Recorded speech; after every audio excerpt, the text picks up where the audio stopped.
चलिए नमस्कार साथियों, आप सभी का स्वागत है आज के क्लास में। और आज के क्लास में हम लोग सेट नंबर 85 को डेली टेस्ट जो मैथ्स के होते हैं वो सेट नंबर 85 का डिस्कशन करने वाले हैं।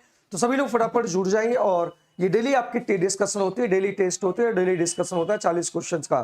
6 to 8, 9 to 10 दोनों मिलाकर आपका जो 40 क्वेश्चन के मैथ्स की डेली डिस्कशन होता है और डेली टेस्ट और डेली डिस्कशन होता है। सभी लोग फटाफट जुड़ जाएंगे आज की क्लास में। और आज की क्लास में हम सवाल को देखेंगे। आज की क्लास में हम सारे सवाल को देखेंगे और समझने की कोशिश करेंगे। देखिए ये पहला सवाल आपके चक्रवृद्धि ब्याज से दिया हुआ है। और पहला सवाल ही चक्रवृद्धि ब्याज के दर से दिया हुआ है। तो चक्रवृद्धि ब्याज सीआई का कॉन्सेप्ट लगेगा और ये आपका कॉन्सेप्ट जो लगेगा ये किस्त वाला कॉन्सेप्ट लगेगा। कह रहा है एक व्यक्ति 10% की दर से, इसको 1/10 लिख सकते हैं, वार्षिक दर से वार्षिक सीआई की दर से कुछ रुपया 3 वर्षों के लिए कर्ज पर लेता है और 1331 का 3 समान वार्षिक किस्तों द्वारा वापस किया जाता है। तो यहां पे उसे कितना रुपया वापस किया, ये वापस नहीं, कितना रुपया उधार लिया, उधार लिया, वही निकालना है। यहाँ पे देखिएगा, देखिएगा बहुत अच्छा सवाल है। यहाँ देखिएगा, यहाँ पे अगर हम 10% की अगर बात करें तो रेट हो गया आपका 1/10। मतलब यहाँ मूलधन है और यहाँ अमाउंट है। 10 था, हो गया 11।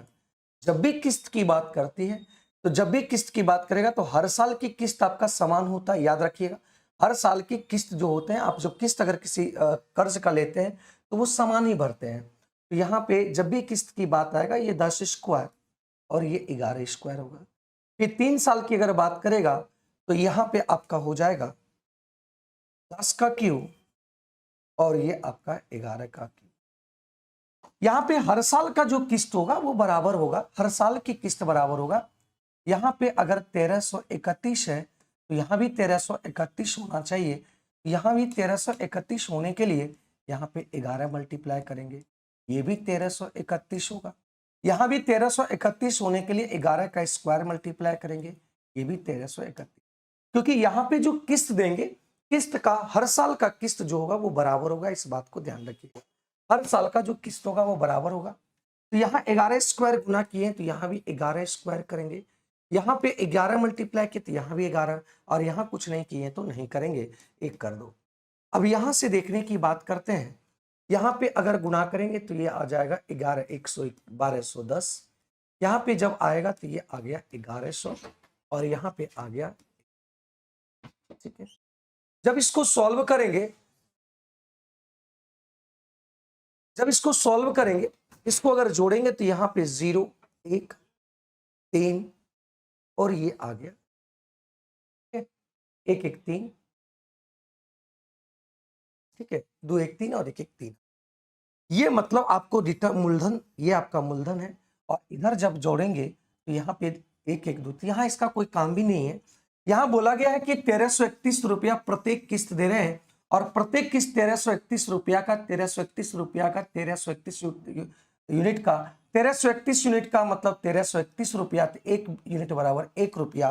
तो उधार कितना लिया था, मतलब यही आंसर आ जाएगा। उधार जो लिया था 3310, इसका सही आंसर आ जाएगा 3310 इज द राइट आंसर। ये सवाल यही आंसर हो जाएगा, यही आपका आंसर हो जाएगा, ठीक है। जब भी अगर किस्त की बात करें तो जो रेशियो होता है 10 से 11, स्क्वायर में ये स्क्वायर में हो जाएगा। फिर 3 साल की बात करेगा तो ये क्यूब में चल जाएगा। 4 साल की बात करेगा पावर 4 हो जाएगा और यही इसका सही आंसर हो, ठीक है मेरे भाई, बात समझे, यही आंसर हो जाएगा। क्योंकि किस्त 1331 है, 1331 बराबर सबका किस्त 1331 है और यही रेशियो ही कंफर्म वैल्यू हो गया तो मूलधन ही आपका जो रेशियो था वही कंफर्म वैल्यू हो जाएगा, इसका सही आंसर हो जाएगा, ठीक है। अगले सवाल की बात करते हैं। निम्नलिखित में कौन सा परिमेय संख्या है, यहाँ पे आपका इसके साथ ऐड हो गया तो परिमेय संख्या हो गया, ये भी परिमेय संख्या। और यहाँ पे इसको जब सॉल्व करेंगे देखिएगा 2a + b का होल स्क्वायर करेंगे तो 2 × √2 और ये 1/√8, √8 को लिख सकते हैं 2√2। 2 से √2 खत्म हो गया, ये खत्म हो गया और आपका कहीं भी रूट नहीं है और ये कहीं भी रूट नहीं है तो हम कहेंगे कि ये आपका जो होगा ये परिमेय संख्या होगा। परिमेय संख्या p/q के फॉर्म में होता है और ये आपका कोई रूट नहीं होना चाहिए, सिंपल पूर्ण संख्या होना चाहिए। तो ये आपका परिमेय संख्या है और ये अपरिमेय संख्या होगा, अपरिमेय संख्या। ठीक है भाई, तो यहां से ये आंसर निकल पाया और कर पाए। ठीक है,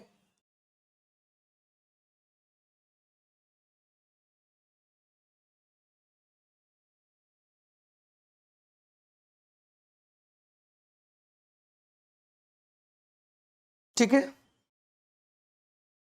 अगले सवाल की बात करेंगे, अगले सवाल को हम निकालने की कोशिश करते हैं। एक मिनट।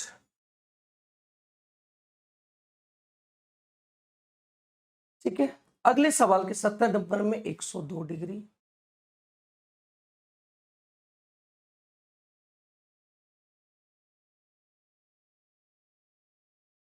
तो वहां पे अच्छा ठीक है, अब देख लेते हैं, वो भी देख लेंगे भी, उसमें भी यहाँ पे देखिए कह रहा है कि किसी द्विघात बहुपद का शून्यक, शून्यक का मतलब होता है रूट्स होता है, शून्यक का मतलब रूट्स होता है, रूट मतलब ये 2 और 6, इसका मतलब ये x का वैल्यू है, ये x का मान है, x का मान है, x को किस वैल्यू में पुट करें, किसमें x का वैल्यू को, यहाँ पे दोनों शून्य को इसको रखने के बाद ये शून्य हो जा रहा है, तो दे 2 रखेंगे, 2 दूनी 4 और यहाँ पे 2 रखेंगे, 8 दूनी 16, ये आपका 0 बन रहा है। एक ही ऑप्शन आपका सी होगा, एक ही ऑप्शन सी होगा जो आपका क्या बना रहा है, शून्यक बना रहा है, जो क्या कर रहा है भाई, शून्यक बना रहा है, और यही आंसर हो जाएगा सी इसका। x का मान 2 रखेंगे और x का मान 6 भी रखेंगे, तो यही आपका आंसर हो जाएगा। अच्छा 48 इज द राइट आंसर, सी इसका सही उत्तर हो जाएगा। ठीक है मेरे भाई, आगे बढ़ते हैं अगले सवाल पे। यहाँ पे देखिए, जब भी बेस आपका मल्टीप्लाई में होता है, जब भी बेस आपका मल्टीप्लाई में होता है, तो ये बेस अगर मल्टीप्लाई में होता है तो बेस आपका सेम है, और मल्टीप्लाई में तो पावर आपका जुट जाता है। और अगर बराबर में भी बेस आपका ये x दिया हुआ है, तो बेस अगर बराबर है तो पावर भी आपका क्या होता है, बराबर होता है। तो यहां से देखिए 3/5, 3/5 गुना में सेम पावर है, तो 3/5 आपका यहाँ पे आ गया 2x - 1, और उधर की अगर बात करें तो ये आ गया 3/5। बेस सेम है तो पावर भी सेम होगा, ये आपका 16 आ गया, x बराबर आ गया, कोई दिक्कत, ये x बराबर 8। ठीक है, वो 4 है यहाँ पे ना, 4 और यहाँ 3 हो जाएगा, 4 और यहाँ पे आपका हो जाएगा कितना, 3 प्लस में हो जाएगा, थोड़ा सा करेक्शन करना पड़ेगा। तो 2x + 3, हम 4 भूल गए थे लेने के लिए, 15, तो 2x बराबर उधर जाएगा, तो ये आपका 12 हो गया, x बराबर आपका 6 हो गया। ऑप्शन नंबर बी आ गया, ऑप्शन नंबर बी आ गया। ठीक है, हाँ, सेट 84 का 17 क्वेश्चन नंबर। ठीक है, अभी हम कुछ क्वेश्चन भी छूटा हुआ है जो उसमें सवाल हमको करवाना भी है। देखिए यहां से अगर बात करें तो डायरेक्ट भी हम निकाल सकते थे, देखिए डायरेक्ट कैसे निकालेंगे, ये आपका cos θ = 1/5 है। एक बात समझिएगा, यहां से इसका मान होता है, इसका मान होता है p/h और इसका मान होता है b/h, और ये भी आपका जो वैल्यू होगा ये भी आपका एलसीएम लेकर h होगा, और यहाँ पे होगा p - b, यही होता है ना भाई, यहाँ पे एच एलसीएम लेंगे तो यहाँ h होगा, p - b होगा, मतलब ये आपका h आपका 5 है तो ये आपका 4 होगा, ये 3 होगा। क्या सेटिस्फाई है मेरे दोस्त?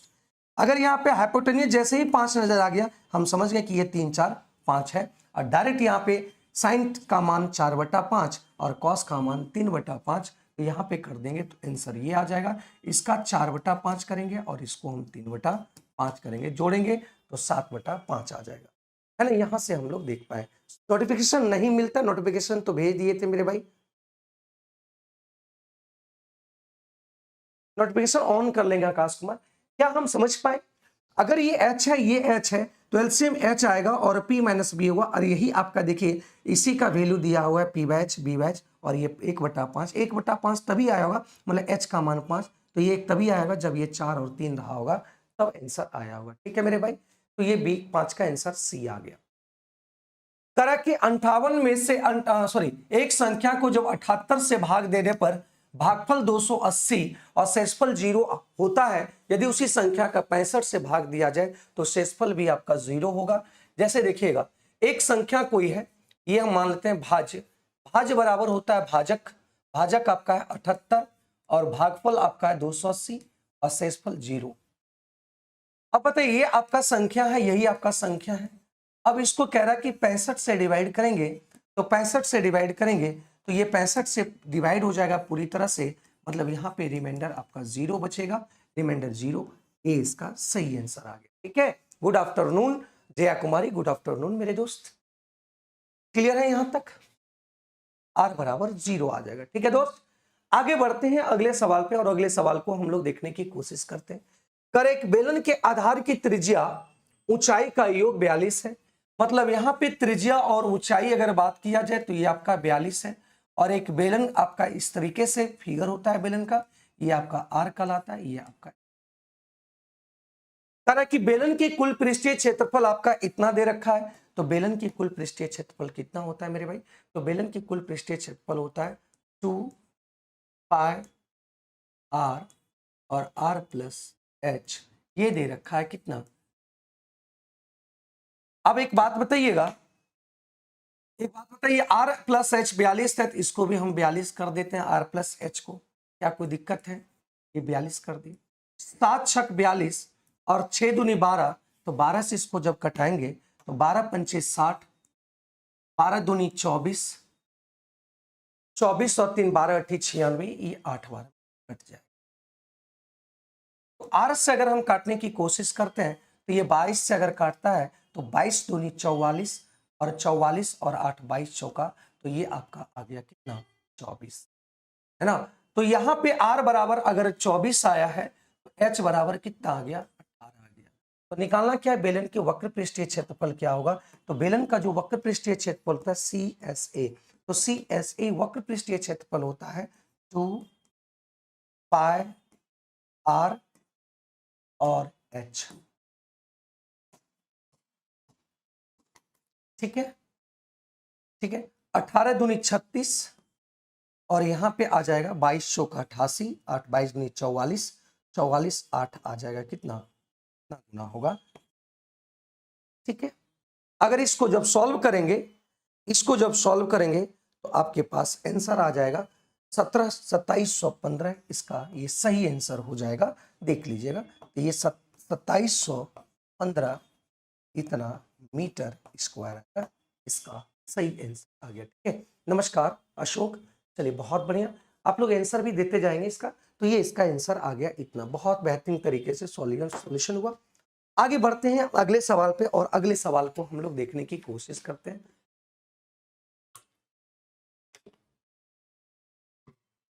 देखिए यहां क्या बोला गया है कि सी जितने कार्य को 8 दिन में खत्म कर सकता है, ए उतने ही कार्य को 6 दिन में समाप्त कर सकता है।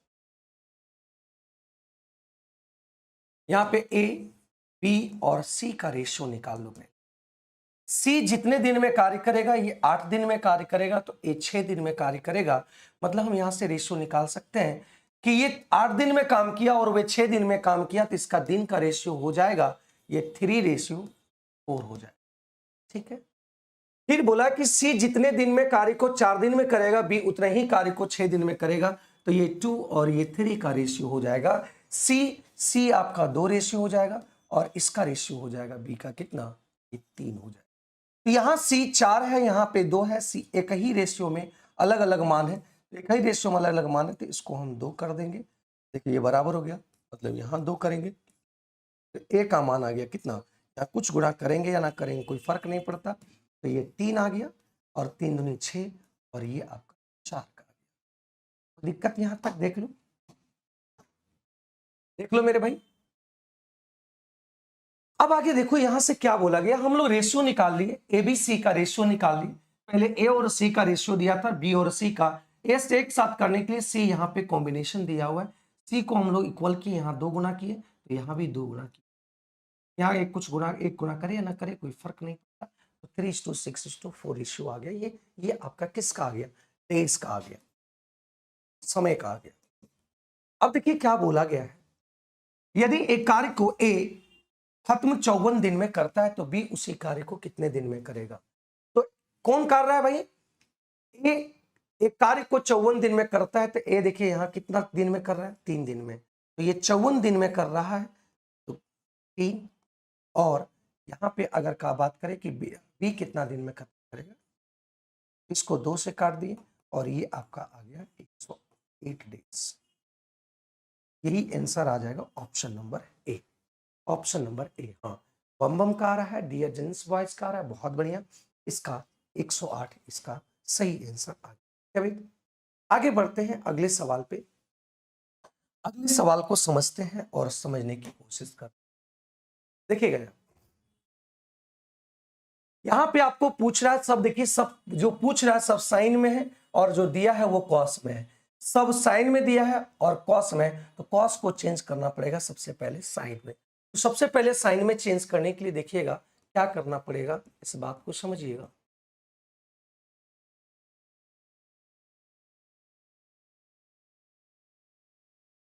क्या हम इसको उधर भेज देते हैं, कॉस स्क्वायर 1 माइनस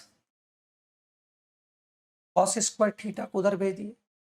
अब यहां से एक बात समझिएगा, क्या ये दोनों में हम कॉमन ले लेते हैं?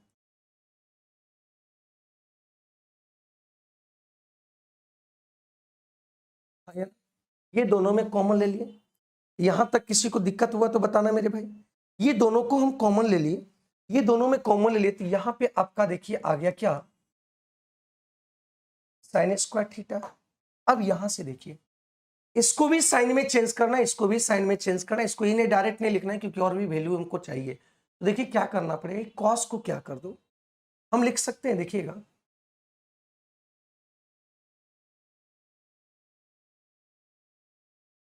क्या हम कॉस थीटा को लिख सकते हैं रूट अंडर? जी हाँ लिख सकते हैं। तो रूट अंडर, क्योंकि सबको हमको चेंज करना पड़ेगा साइन में, और यहां पे क्या कर दो, इसका ये क्या कर दो, इसको भी, ये 1 को छोड़ दो, यहां पे डायरेक्ट क्या कर दो, इसको चेंज कर दो 1 प्लस में, है ना। ये आपका कॉस स्क्वायर, क्योंकि इसको भी साइन में चेंज करना पड़ेगा, तो कॉस स्क्वायर थीटा को चेंज कर दो साइन में, तो ये क्या आ जाएगा,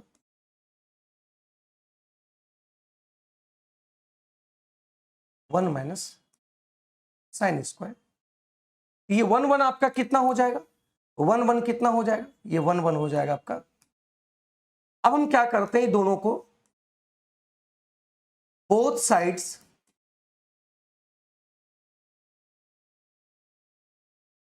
स्क्वायरिंग करते हैं, तो बोथ साइड स्क्वायरिंग करेंगे तो ये 1 माइनस साइन स्क्वायर थीटा, क्या कोई दिक्कत, 1 square minus sine square theta, clear है। अगर ये 1 square minus sine square theta अगर ये दे रखा है, तो यहां पे एक बात बताइए, ये a माइनस बी का होल स्क्वायर, 2 दूनी 4, साइन का स्क्वायर पावर 4 थीटा, ठीक है, और माइनस 2 दूनी 4 साइन स्क्वायर थीटा, और ये आ गया क्या, स्क्वायर। एक बार 1 के साथ इसको मल्टीप्लाई कर दो, 1 से एक बार इस समय मल्टीप्लाई कर दो तो वही चीज आ जाएगा जो दिया हुआ है, बस लिखना इसमें ज्यादा रहता है।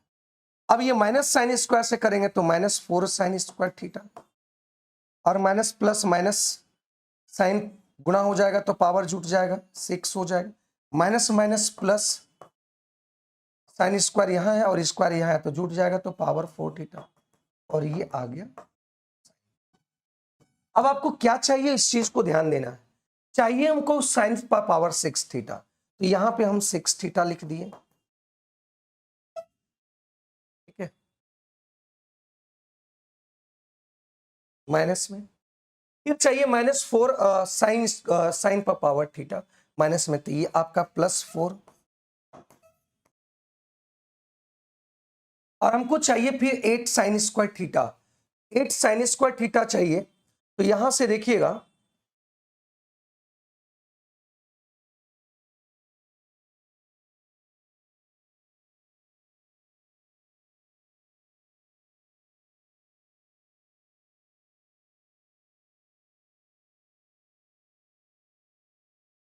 फोर साइन स्क्वायर थीटा, ठीक है, पावर 4 यहाँ पे लिख लिए, एक तो यहाँ पे भी है,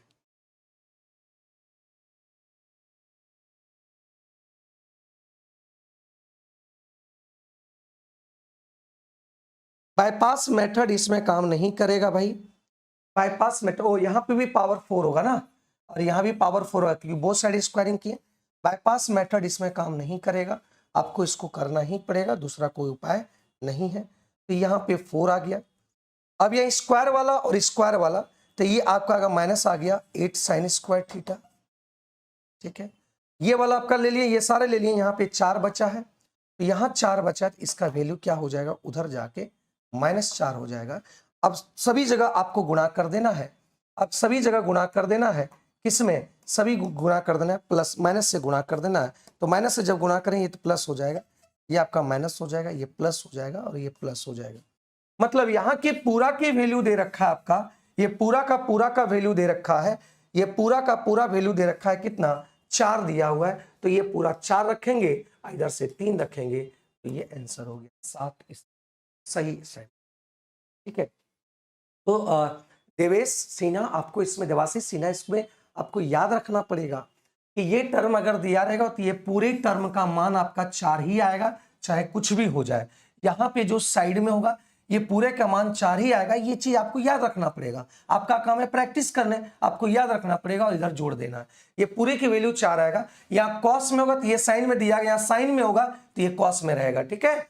इतना करना ही पड़ेगा, दूसरा कोई उपाय नहीं है। अब देखिए यहां कह रहा है कि ए और बी के पिछले वर्ष के आय का अनुपात 4:3 था। मतलब कह रहा है कि पिछले वर्ष का जो अनुपात था, ए और बी का अनुपात ये 4 आपका 3 दे रखा था, लेकिन कह रहा है कि वे दोनों पिछले वर्ष और चालू वर्ष वास्तविक, मतलब ये वर्तमान चाल का व्यक्तिगत आय का अनुसार 3 से 4 और 5 से 6 हो गया। इसका मतलब क्या हुआ कि अभी रेशियो हमको चाहिए पिछले साल का नहीं, हमको चाहिए चालू वर्ष का, मतलब वर्तमान का चाहिए। तो वर्तमान का चाहिए तो हमको यहाँ पे चालू वर्ष का, तो हमको क्या करना पड़ेगा, इस बात समझिएगा। ए जो वृद्धि हुआ 3 से 4 हुआ, मतलब 4/3 हो गया, और बी जो है 5 से 6 हो गया, मतलब 6/5 हो गया। तो यहां से इसका रेशियो निकाल लेते हैं। तो रेशियो निकालेंगे 4 चौक 16/3 और ये रेशियो 6×18। अब यहां से रेशियो निकालना है, तो यहां 3 यहां 5, तो यहां 15 गुना कर दो फ्रैक्शन खत्म करने के लिए। तो ये 5, 16×5 80 और काट दो, 8 दूनी और 9 दूनी, 8×5 40 और ये आ गया कितना, 5 9 27, ये आ गया, किसका रेशियो आ गया, चालू वर्ष का रेशियो।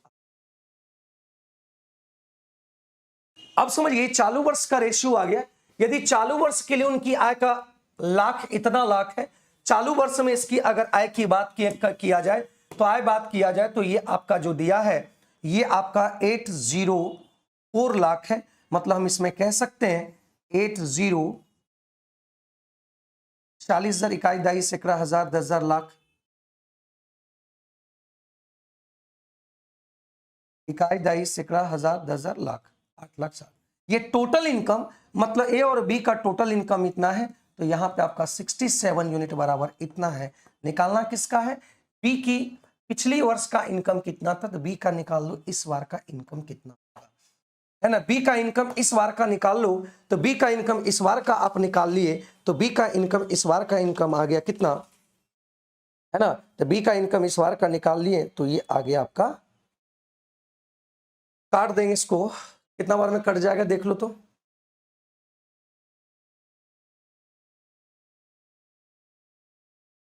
और इसको देखो हम, ये वाला इनकम कब का है, ये इनकम अभी का है बी का, लेकिन बताओ बी का इनकम पहले वाला चाहिए। मतलब ये आपका इनकम जो है बी का 6 का इनकम है, तो इसमें 6 गुना कर दो और इसको कितना से 5 से गुना कर दो, तो ये पिछले वाला का इनकम पता चल पाएगा। ये इनकम बी का जो इनकम है, ये जो बी का इनकम है, ये बी का जो इनकम है वो कब का है, ये अभी का है, चालू का, लेकिन हमको चाहिए पिछले साल का। मतलब ये 5 से 6 हुआ, मतलब ये 6 यूनिट वाला आपका ये मान है, ये 6 यूनिट वाला ये है, हमको चाहिए 5 वाला, तो 5 गुना कर दिए। और इसको जब सॉल्व करेंगे तो ये आप सॉल्व कर लेना, इतना आ जाएगा 2 पॉइंट इतना लाख आंसर आ जाएगा। इसको सॉल्व कर लेना, इसको गुणा भाग कर लेना, आंसर यही आएगा।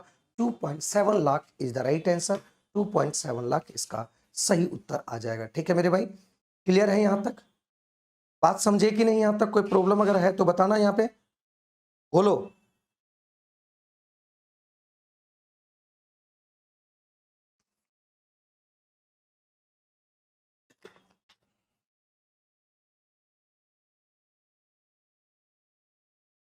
ठीक है, कर लेना 2.7 लाख।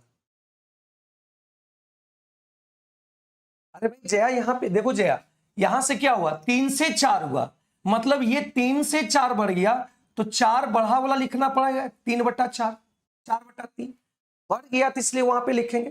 ठीक है, कर लेना, ये कट जाएगा आपका कितना बार में, 12 सत्ती 84, 12 छक 72, ठीक है, तो ये 12,000 और 12 सत्ती 84 जो हो जाएगा आपका, ये काट लो इससे और गुणा कर लो, आंसर आ जाएगा। ठीक है, देखिएगा एक ट्रायंगल है आपका XYZ, एक त्रिभुज है, और यदि माध्यिका ZL आपकी माध्यिका है, माध्यिका मतलब इसको बराबर भाग में बांटता है, L है। उसके बाद बोला YM माध्यिका है, इसको भी बराबर भाग में बांटता है, एक दूसरे को बिंदु G पर प्रतिच्छेद करता है, तो GLM। यहां पे ध्यान रखिएगा, जब ये माध्यिका है, इस बात को समझिएगा, जब ये माध्यिका है,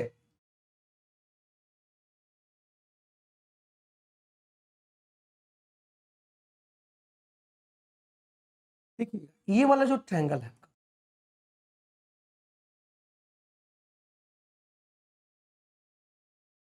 ठीक है, ये जो आपका ट्रायंगल होगा,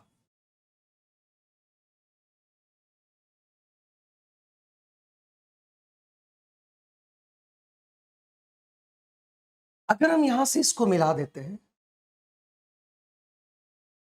अगर इसको हम यहां से मिला देते हैं, ध्यान रखिएगा, ये अगर मिल जाता है तो ये आपका ट्रायंगल 3 हो जाएगा, मान लेते हैं ये 3, और सारे ट्रायंगल बराबर हो जाएंगे, ये 3, ये 3, ये 3 यूनिट। ये सेंट्रॉइड क्या करता है, ये आपका 3 है, ये 3 है, ये 3 है, तो ये पूरा भाग आपका 3 हो जाता है, और ये पूरा भाग अगर 3 हो गया, मतलब इसको अगर ये कह सकते हैं कि ये मिड पॉइंट है एक्सेल का, ये भी मिड पॉइंट होगा, ये भी मिड पॉइंट है, क्यों, क्योंकि मीडियन है, और मीडियन क्या करता है, किसी भी सिर से जिस भुजा पर जाएगा उसको 2 बराबर में भाग बांटता है, इसका हम कह सकते हैं ये मिड पॉइंट है, ये मिड पॉइंट है, ये भी मिड पॉइंट है, ये भी मिड पॉइंट। जब भी अगर इसको मिलाया गया, मिड पॉइंट से इसको जब मिलाया गया, तो ये वाला ट्रायंगल की बात किया जाए, ये वाला ट्रायंगल की अगर बात किया जाए तो ये भी 3 होगा, ये ट्रायंगल की बात किया जाए तो ये भी 3 होगा, और ये भी ट्रायंगल की बात किया जाए तो ये भी बराबर होगा। हम 3 मान लिए, 3 मान लो, कुछ भी मान सकते हैं, ऐसा नहीं है कि ये 3 मान सकते हैं, जो मन करे वो मान सकते हैं, इसमें कोई बात, हम ये 3 या 3 मान लो, 4 मान लो, जो मन करे वो मान सकते हैं, कोई प्रॉब्लम इसमें नहीं है। ये 3, ये 3, तो ये भी 3, और यहां भी ये पूरा भी 3 होगा, और ये पूरा 3 होगा, और जब ये यहां सुनिएगा, ये सेंट्रोइड जब इसको मिला देंगे सेंट्रोइड से, ये भी सेंट्रोइड से मिल जाएगा, ये भी सेंट्रोइड से अगर मिल गया, ये और ये मिल गया, तो ये भी आपका क्या, ये टोटल अगर 3 है तो ये 1/3, ये भी बराबर होगा 1/3, और ये भी बराबर होगा 1/3। ये 3, ये 3, ये 3, तो ये भी 3, अगर ये 4, ये 4, तो ये भी 4। इस बात को समझिएगा, ये भी आपका टोटल 3 है, तो ये आपका 1, ये भी 1, ये भी 1, या 1/3, 1/3, 1/3, ये आपका हो जाएगा। ठीक है, या हम कह सकते हैं कि ये टोटल अगर 3 है तो ये आपका एरिया 1 होगा, ये एरिया 1 होगा, ये एरिया 1 होगा, मतलब 1/3 कह सकते हैं, 1/3 और 1/3 होगा। तो यहां पूछ क्या रहा है, पूछ रहा है GLM, GLM, और यहां पूछ रहा है XYZ। एक बात बताइएगा, 3 3 3 3, तो 3 3 ये आपका कितना हो गया 12, और ये आपका हो गया 1 1 1, मतलब 1 1 हमको निकालना है, सिर्फ इसका मान निकालना है, सिर्फ इसका मान निकालना है, ये आपका 1 आ गया, इसका 1:12 होगा, 1:12 हो जाएगा इसका सही आंसर। ठीक है, समझे बात की नहीं। कभी भी एक बात समझिएगा, थोड़ा सा अलग से इसको देख लो, कभी भी अगर ये मिड पॉइंट और ये मिड पॉइंट अगर मिला दें, ये मिड पॉइंट मिला दें, तो ये एरिया और ये एरिया बराबर होता है, ये एरिया और ये एरिया, सभी एरिया बराबर होता है।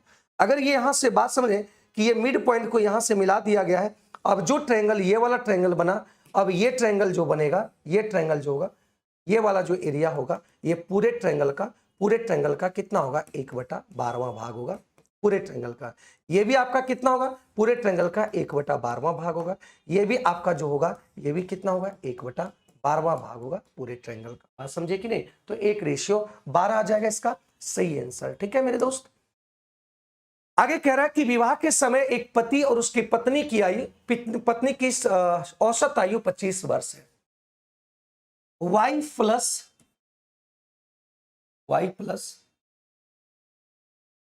हस्बैंड प्लस वाइफ, ये आपका हो गया कितना 25 विवाह के समय। तो 25 विवाह के समय हो जाएगा 25 दूनी 50। ये किसके समय? विवाह के टाइम। लेकिन 7 वर्ष बाद उनके 2 वर्ष का एक बच्चा हुआ, तो वर्तमान समय में उसके परिवार की औसत आयु कितना है?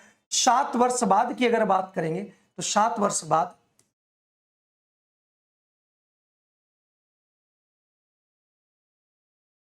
7 वर्ष बाद अगर हम बात करें तो यहां पे 3 बच्चा हो जाएगा। तो 3 बच्चा आपका हो जाएगा, टोटल 2 साल का बच्चा है। तो जिसमें विवाह हुआ था उससे 7 साल बाद, यही बोल रहा है।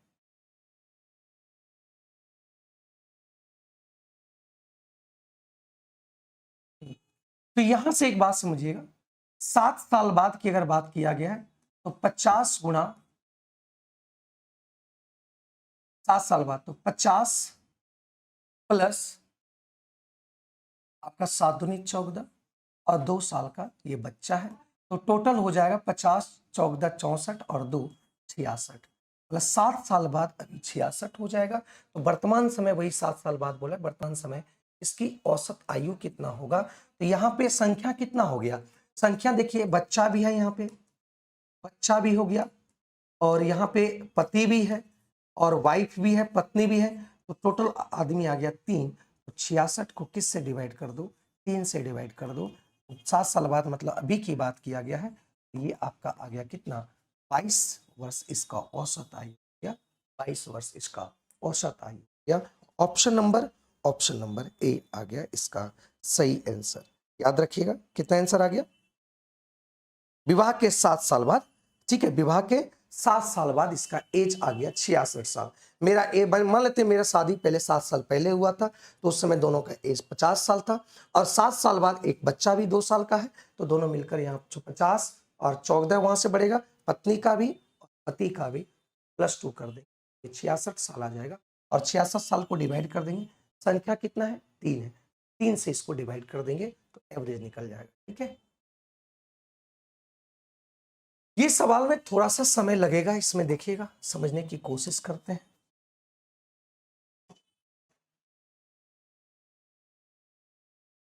देखिएगा ये सवाल,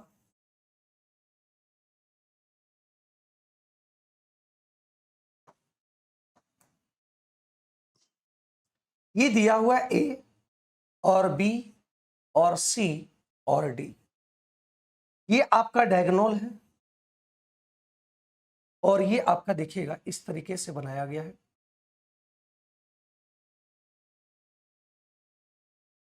एक चीज देखिएगा, इसको हम यहां से अपना एक बनाते हैं,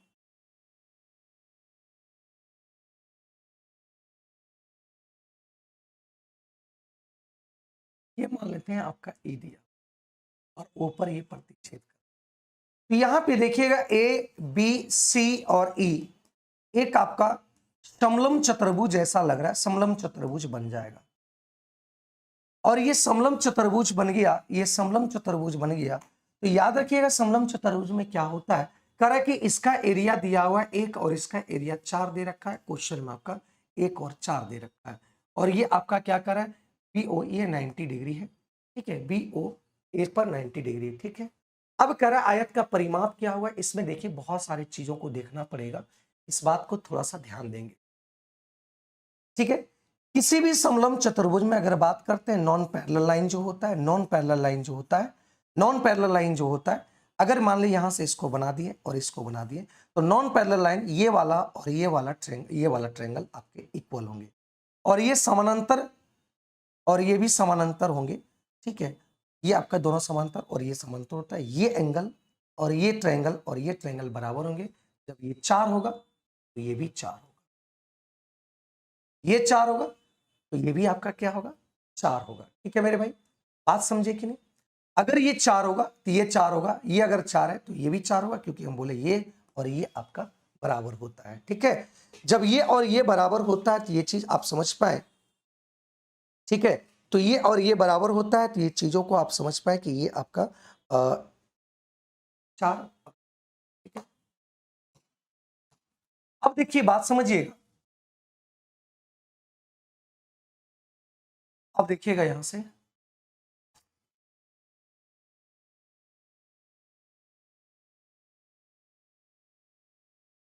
वहां 4 हो गया, और ये और ये और इसका मल्टीपल, ये दोनों का मल्टीपल और ये दोनों का मल्टीपल, है ना। एरिया, एक बात समझिएगा, यहां से बात समझिएगा,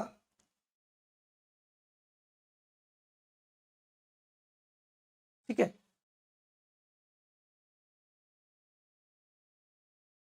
ये वाला और ये वाला मल्टीपल करेंगे, और ये वाला और ये वाला ए ओ सी, ए ओ सी और बी ओ ए ओ ई, ये दोनों के एरिया और ये दोनों के एरिया के गुणनफल के बराबर होता है। मतलब जैसे ये 1 है, ये 2 है, ये 3 है और ये 4 है, तो 3 गुना 4, 3 गुना 4 बराबर होगा 1 गुना, ये कॉन्सेप्ट कहता है। अगर ये यहां पे ये दोनों गुना करेंगे तो ये दोनों गुना करेंगे, ये दोनों के गुणनफल के बराबर होना चाहिए। ये दोनों गुना करेंगे तो 11, और ये दोनों को जब गुना करेंगे तो ये दोनों गुना, ये एरिया का गुणनफल ये दोनों के एरिया के गुणनफल होता है। ये 1 गुना 2 और ये आपका ये दोनों त्रिभुज के एरिया के गुणनफल होगा। ये समलंब चतुर्भुज का प्रॉपर्टीज है। तो ये 1 होगा, ये 4 चौक 16, तो ये आपका आ गया कितना, 16 आ जाएगा। ठीक है, ठीक है, तो यहां पे देखना भाई, ये दोनों त्रिभुज का गुणनफल और ये दोनों त्रिभुज का गुणनफल बराबर होता है। तो ये 4 चौक 16, तो ये 1 है, तो यहां पे भी 16 बराबर होने के लिए ये 16 होगा। तो ये चीज आपका समझ में आ गया। ठीक है, तो यहां से ये चीज समझ पाए। अब देखिए आगे क्या कहता है, अब आगे बात क्या कहता है, बात समझिएगा आगे क्या कहता है। ठीक है, अगर हम बात करें यहां से किसी भी त्रिभुज में, अगर मानते हैं ये समलंब चतुर्भुज है, थोड़ा सा अगला कॉन्सेप्ट देखते हैं। ये समलंब चतुर्भुज है और इसको यहां से यहां मिलाया गया है, और यहां से यहां मिलाया गया, तो इस बात को समझिएगा कि ये अगर यहां पे एरिया 1 है और ये एरिया 16 है, तो ये आपका समानांतर, ये भी समांतर, ये भी समानांतर, और ये एंगल बराबर है, और ये आपका एंगल, ये एंगल बराबर, तो दोनों त्रिभुज समरूप होगा। और जब ये दोनों त्रिभुज समरूप होगा, तो जब ये दोनों त्रिभुज समरूप होगा तो इसकी भुजा जो हो जाएगा 1:4 होगा। तो ये आपका भुजा 1 होगा और ये आपका 4 के रेशियो में आएगा। लेकिन और देखिएगा और क्या चीज कहते हैं, एक चीज और देखिएगा, यहां से बात को समझिएगा कि ये 90 डिग्री है तो ये भी आपका 90 डिग्री होगा, और ये 90 डिग्री है तो ये थीटा होगा, तो ये आपका 90 माइनस थीटा होगा। तो ये जब थीटा होगा, ये 90 माइनस थीटा होगा, तो यहां से एक बात समझिएगा, अगर ये 90 माइनस थीटा होगा तो ये आपका कितना होगा, थीटा होगा, और ये आपका 90 माइनस, तो हम कह सकते हैं, तो हम यहां से कह सकते हैं कि ये भी त्रिभुज और ये भी त्रिभुज समरूप हो गया, और ये त्रिभुज और ये भी त्रिभुज जब समरूप हो गया, ठीक है, जब ये त्रिभुज और ये भी त्रिभुज समरूप हो गया, तो हम एक कहानी कह सकते हैं, एक चीज कह सकते हैं, एक चीज यहां कह सकते हैं, ये 4 है तो ये आपका x, ये आपका 1 होगा, ये 4 है तो ये 1 होगा, या ये त्रिभुज और ये भी त्रिभुज समरूप हुआ, तो दूसरे भाषा में आप ऐसे कह सकते हैं, दूसरे भाषा में कह सकते हैं कि ये त्रिभुज और ये, जब ये त्रिभुज समरूप हुआ तो इसके एरिया कॉरस्पॉन्डिंग साइड्स का रेशियो, कॉरस्पॉन्डिंग साइड्स का रेशियो, ये त्रिभुज और ये त्रिभुज दोनों समरूप होगा, तो कॉरस्पॉन्डिंग साइड्स का रेशियो, इसके एरिया के कॉरस्पॉन्डिंग साइड्स का रेशियो कितना आएगा, तो ये आ जाएगा आपका कितना, एरिया कॉरस्पॉन्डिंग साइड्स मान लो ये वाला BC और ये आपका AB स्क्वायर के बराबर होगा, तो ये आपका 2:4 हो जाएगा, ये कट जाएगा 4 बार में, तो ये आपका आ गया कितना, 1:4, मतलब BC और 1:, क्या आ गया, 4 आ गया। ठीक है, क्या कोई दिक्कत है यहां तक, आज मैम पढ़ाएगी। ठीक है, सॉरी यहाँ पे ये नहीं होगा, एक मिनट, एरिया से नहीं डिपेंड है, ये 1:4 है, तो यहाँ पे आ जाएगा 1/2, मतलब OB और क्या आ जाएगा, सॉरी सी बी और ए बी, ठीक है। जब ये दोनों त्रिभुज समरूप होगा तो 1:2, मतलब ये आपका जो रेशियो आ गया ये आपका x होगा तो ये आपका 2x होगा, ठीक है। ये x होगा तो ये 2x होगा। बहुत कॉन्सेप्ट इसमें हो गया है। तो यहां से आप समझेंगे कि ये आपका 16 और ये 4 है, ये 16 4 20 है। तो हम जानते हैं किसी भी त्रिभुज में अगर ये 4 है तो ये आपका भी क्या होना चाहिए, ये भी आपका 16 4 20, ये आपका विकर्ण है तो ये 16 4 20 हुआ तो ये भी 20 होगा। तो पूरे आयत का एरिया आपका 40 हो जाएगा, पूरे आयत का एरिया 40 हो जाएगा। तो लंबाई आपका 2x आ गया और इंटू x आ गया तो ये आपका 40 आ गया। तो ये कट जाएगा आपका 20 बार में, तो x बराबर हो जाएगा कितना, 2 रूट आपका 5 आ गया। जब ये 2 रूट 5 आ गया तो 2 दूनी 4 रूट 5 आ जाएगा और ये आपका आ गया रूट कितना, 2 रूट 5 आ गया। तो यहां से इसका पेरीमीटर निकालना है, बहुत दिमाग खराब कर दिया होगा। पेरीमीटर निकालना है तो ये दोनों को जोड़ देना है, 2 और 2, 2 और 4 6 रूट 5 इंटू 2 कर देंगे तो ये 12 रूट आपका 5 आ जाएगा। ऑप्शन नंबर सी आ जाएगा, ऑप्शन नंबर सी आ जाएगा, ठीक है। ऑप्शन नंबर सी आ जाएगा, इसका सही उत्तर आ जाएगा, ठीक है। दिक्कत, आगे बढ़ते हैं अगले सवाल। कह कि यहां पे प्रवणता मतलब ये स्लोप दे रखा है, ये स्लोप एक बार खुद से जाके घर पे इसको देख लेंगे। स्लोप दिया है -4 और y प्रतिच्छेद आपका 2 होने वाली रेखा, समीकरण ज्ञात कीजिए। तो यहां से स्लोप अगर y प्रतिच्छेदन की बात किया है तो आप जानते हैं इसका ये वाला कंडीशन होता है। तो यहां से आपका जो दिया हुआ है प्रवणता आपका दिया हुआ है कितना, ये y है, ठीक है।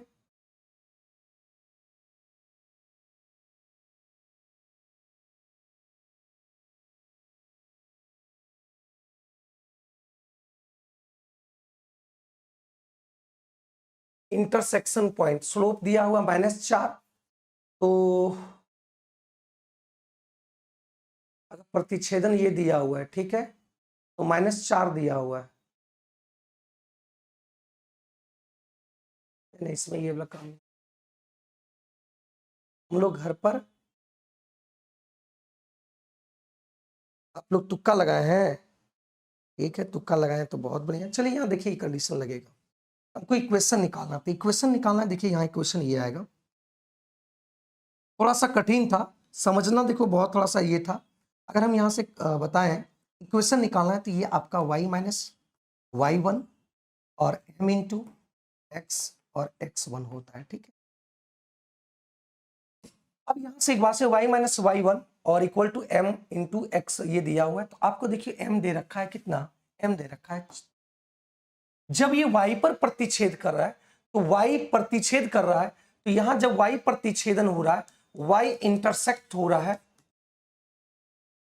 y जब इंटरसेक्ट 2 पर कर रहा है, इसका मतलब x और y का जो मान होगा ये आपका x 0 हो जाएगा और y का 2 हो जाएगा। क्योंकि y पर इंटरसेक्ट कर रहा है, x को कोई टच नहीं कर रहा है, तो x का मान 0 और 5 आ जाएगा। बस यहाँ पुट कर दीजिए, y बराबर 2 है तो y यहाँ पे 2 हो जाएगा। m बराबर आपका 4 दे रखा है, स्लोप दे रखा है -4 और यहां से आपका आ गया ये 0। सॉल्व कर लीजिए, यानी इसको सॉल्व कर लीजिए, सॉल्व कर लेंगे तो यहां से आ जाएगा क्या, y -2, ठीक है,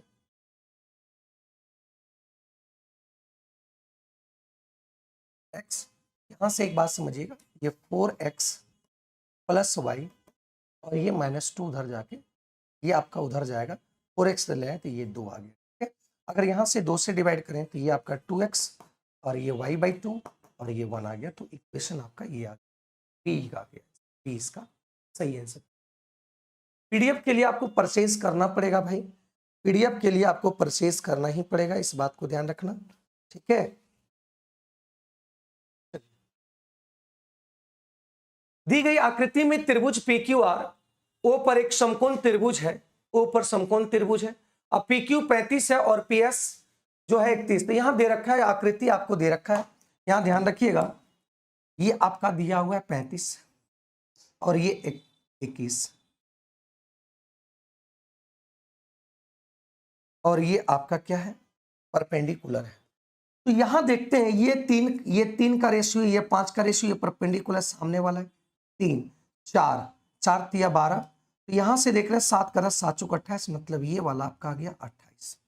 ये परपेंडिकुलर है, हम जानते हैं 21 28 और 35 आपका परपेंडिकुलर, ये ट्रिपलेट होता है। कैसे होता है, 7 अगर सबको निकाल दिया तो ये 3 4 5 हो गया, 3 4 5 उसमें कुछ भी गुना करता है ट्रिपलेट बनता ही है। आगे अर्धव्यास की त्रिज्या ज्ञात करें। अर्धव्यास की त्रिज्या आपको निकालना है, तो ये आपका 90 डिग्री है। देखिए ये 90 डिग्री है, जब ये 90 डिग्री, अगर ये थीटा होगा तो ये 90 माइनस कितना होगा, थीटा होगा, 90 माइनस थीटा होगा। और ये आपका समकोण है, तो ये आपका 90 माइनस थीटा होगा, ये भी आपका थीटा होगा। बात समझे कि नहीं, ये थीटा होगा। तो यहां से आपको निकालना है क्यू आर का मान। तो यहाँ पे ये त्रिभुज और ये त्रिभुज दोनों आपका समरूप हो गया, ये त्रिभुज और ये त्रिभुज समरूप हो गया। तो P Q R S, P S Q और क्यू आर एस दोनों त्रिभुज समरूप हो गया। तो हम कह सकते हैं 90 डिग्री के सामने वाला 35 और 90 डिग्री के सामने वाला आपका, ठीक है, 90 डिग्री के सामने वाला क्यू आर, थीटा के सामने वाला 28 और ये थीटा के सामने वाला पी एस 21 दे रखा है, ठीक है। ये 90 डिग्री के सामने वाले इस त्रिभुज में 35, इस त्रिभुज में आपका क्यू आर, तो यहाँ क्यू आर कर लिए। अब देखो ये थीटा के सामने वाला 28, तो ये थीटा के सामने वाला यहाँ पे 21, तो यहाँ पे अगर बात करें उल्टा लिख दिए क्या, 21 ये 21 हो जाएगा और ये आपका 28 हो जाएगा। तो यहाँ से काट लीजिए, 7 पचे 35, 7 तिया 21, ठीक है। तो क्यू आर का मान हो जाएगा 140/3 आ जाएगा, 140/3। ये क्यू आर का मान आया, लेकिन हमको चाहिए अर्धवृत्त का त्रिज्या चाहिए। तो त्रिज्या जो निकालेंगे, तो ये एक बात बताइएगा, ये एक अर्धवृत्त भी बना हुआ है, तो ये आपका व्यास हो गया क्यू आर। तो क्यू आर जब व्यास हो गया तो हम 140/3 दे रखा है, तो ये आपका व्यास हो गया, तो बटा 2 कर देंगे। तो ये आपका आ गया कितना, 70 ठीक है, 70/3 ये आंसर आ जाएगा, 70/3 इसका आंसर आ गया, ठीक है मेरे भाई। ये 70/3 आ जाएगा, इसमें कोई दिक्कत नहीं है। तो यहाँ पे सॉल्व कर लें तो आंसर ये आ जाएगा, ठीक है। 3 दूनी 6 लग जाएगा और 6 तिया 18, 3 तिया 9, 10 आ जाएगा।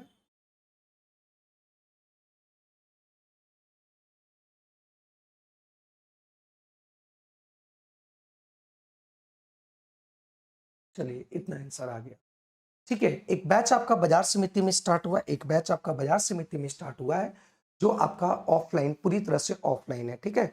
ऑफलाइन यहाँ स्टार्ट हुआ है, पीआरटी 1 से 1 सप्ताह हुआ है, जिसमें भी कॉन्सेप्ट आपकी बेसिक चल रहा है। जिसे ज्वाइन करना चाहेंगे वो ज्वाइन कर सकते हैं इसमें, ठीक है। अगला सवाल देखिए, ये भी सवाल बेहतरीन है। आज का जो टेस्ट का जो लेवल है वो थोड़ा सा ज्यादा है। चलिए यहाँ पे देखिएगा, इस सवाल को समझने की कोशिश करते हैं।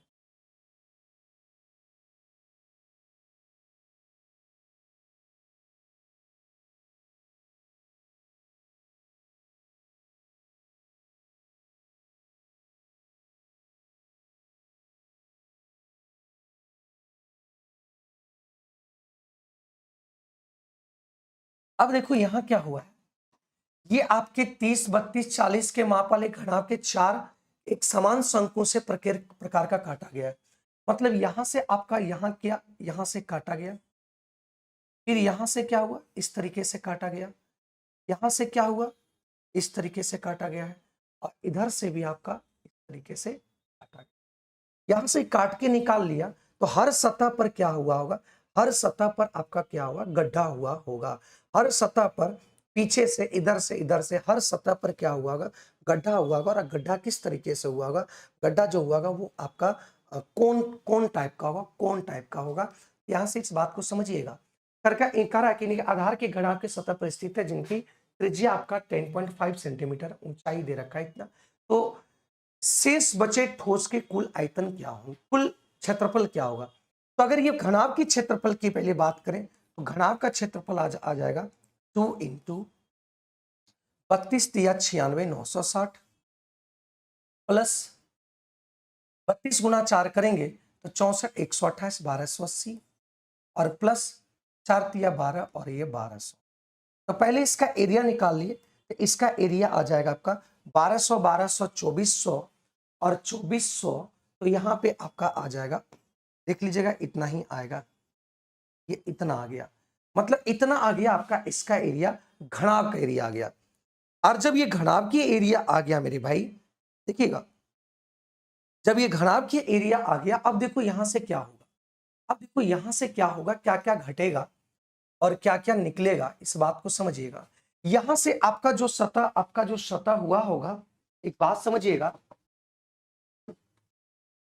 आपका इस तरीके से घनाभ होगा, तो आपका जो सतह होगा यहां से अगर काटा होगा, तो ये जो गोलाकार है, ये आपका जो गोलाकार है, देख रहे हैं, ये जो गोलाकार होगा तो इस तरीके से कटेगा, तो ये वाला आपका पूरा निकल जाएगा, और ये निकल जाएगा तो ये खाली हो जाएगा, ये वाला खाली होगा, और जब ये खाली होगा मतलब यहां से क्या होगा, 6880 में से एक गोलाकार कितना गोलाकार होगा, एक सर्कल निकल जाएगा, तो ये सर्कल निकल गया pi r square, 6 pi r square, क्योंकि यहां से इस तरीके से अगर निकलेगा तो ये खोला हो जाएगा, खोल हो जाएगा, निकल जाएगा, तो इसमें कोई सतह नहीं बचेगा, तो वो निकल गया, वो एरिया गायब हो जाएगा। उसके बाद अब देखिए इस तरीके से आपका एक आपका शंकु अंदर जाएगा, फिर इंटरनल जो शंकु का, शंकु की त्रिज्या चाहिए, शंकु का ये वक्र पृष्ठीय क्षेत्रफल चाहिए, वो ऐड हो जाएगा। और शंकु की जब पृष्ठीय क्षेत्रफल निकालना है, और यहाँ पे 4 दिया हुआ है, 4 दिया हुआ है तो चारे फेस पे होगा, यहाँ पे हम 4 करेंगे, ये 4 घटा दिए, फिर आप क्या करेंगे इसमें, अब यहां से 4 ही दिया हुआ तो 4 ही पाई निकलेगा, 4 बेस से निकलेगा, ई पाई निकल गया, और इसमें आपको जोड़ देना पड़ेगा, इसमें आपको जोड़ देना पड़ेगा किसको, 4 पाई आर एल, क्योंकि इस तरीके से आकृति बना हुआ है, तो ये वाला निकल गया, सिर्फ वक्र पृष्ठीय क्षेत्रफल तो पूरा अगर निकालना है तो जोड़ना ही पड़ेगा, क्योंकि गड्ढा हर जगह होगा, तो गड्ढा वाला का एरिया आपका निकला होगा ही, तो 4 पाई आर एल हो जाएगा, 4 पाई आर एल हो जाएगा। तो यहां से ध्यान रखिएगा,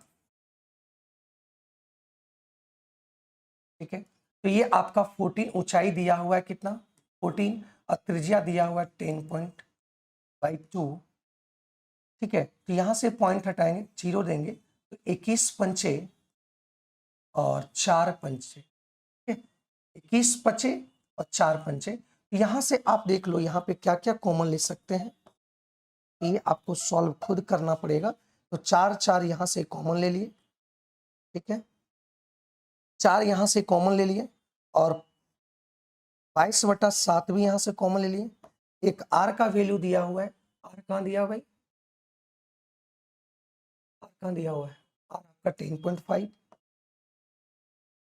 यहां पे आपका बच गया आर प्लस, ये बच गया, ठीक है। अच्छा बता देंगे भाई, आप टेंशन क्यों ले रहे हो, सब चीज बता देंगे, ठीक है, सब चीज बता देंगे,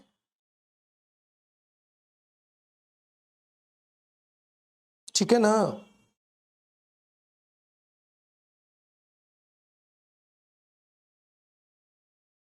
ठीक है, तो यहां से हम लोग निकाल पाए, और यहाँ आर आ गया, एल हो गया, तो एल भी आप निकाल दो यहाँ से। एल कैसे निकालेंगे, एल निकालेंगे तो 196, 196 प्लस 21 में 441, और बटा, या तो एक काम करो, कर दो ऐसा, ज्यादा समय लग जाएगा, कैलकुलेशन खूब हो रहा है आज के डेट में। ये 10 पॉइंट आपका 5 है, इसको जब जोड़ेंगे तो प्लस में ही आ जाएगा, तो पड़ेगा, दूसरा कोई उपाय नहीं है, या इसको कर दो, इसको सॉल्व करेंगे तो ये आपका 196, 196 और ये प्लस आ जाएगा, 14 का स्क्वायर 196 है ना, 14 का स्क्वायर 196, और यहाँ पे अगर बात करें तो पॉइंट यहाँ करेंगे तो ये 25, और 10 1 11 110, ठीक है, 10 1 11 110, और इसको जब सॉल्व करेंगे 9 1 10 2 1 3, आपका ये आ गया। तो इसको आप सॉल्व करके आर का वैल्यू यहाँ पे पुट कर देना, और एल का वैल्यू पुट कर देंगे भाई, तो आंसर आपका आ जाएगा, ठीक है। क्या कर पाओगे तो बोलो, नहीं तो फिर हमको आगे करना ही पड़ेगा।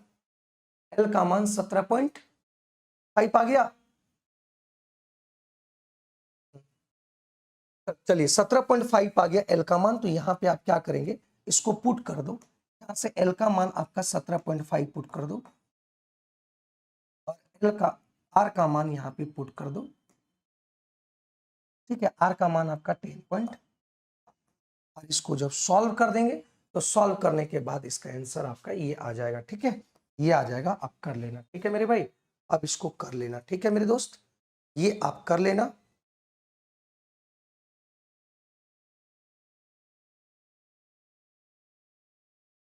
ठीक है, ये आप खुद कर लेना और इसको सॉल्व कर लेना और आंसर को निकाल लेना, ठीक ना। तो ये आपका काम है निकालने के लिए, ये आप काम कर लीजिएगा, ठीक है। ये आपका काम है और ये आप कर लेना। हम उल्टा थोड़ा सा कर लिए, तो ये आपको यहाँ प्लस कर देते हैं, अगर कॉमन लेते तो यहाँ प्लस कर देते हैं, यहाँ पे आपका कॉमन, उल्टा लिख लिए थे।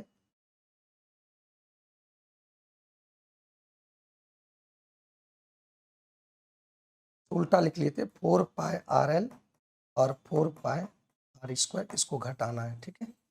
यहाँ पे आपका माइनस करना है, ये कैलकुलेट करना, और कैलकुलेट करने के बाद ये आंसर आ जाएगा, आप देख लीजिएगा। तो ये आंसर आ जाएगा ऑप्शन नंबर ये, कैलकुलेट करके, ठीक है। तो ये कर लीजिएगा, आप कैलकुलेशन करना है, बस कैलकुलेशन आप खुद कर लीजिएगा। यहाँ पे एक बात समझिएगा, एक कॉन्सेप्ट यहाँ पे है कि अगर यहाँ पे a प्लस बी, अगर ये 45 डिग्री रहता है तो 1 प्लस 10a और 1 प्लस 10b, ये भी आपका 2 होता है, ये आपका 2 होता है। इसको आप अच्छे तरीके से देख लेना। फिर हम कह सकते हैं कि cot a, और यहां पे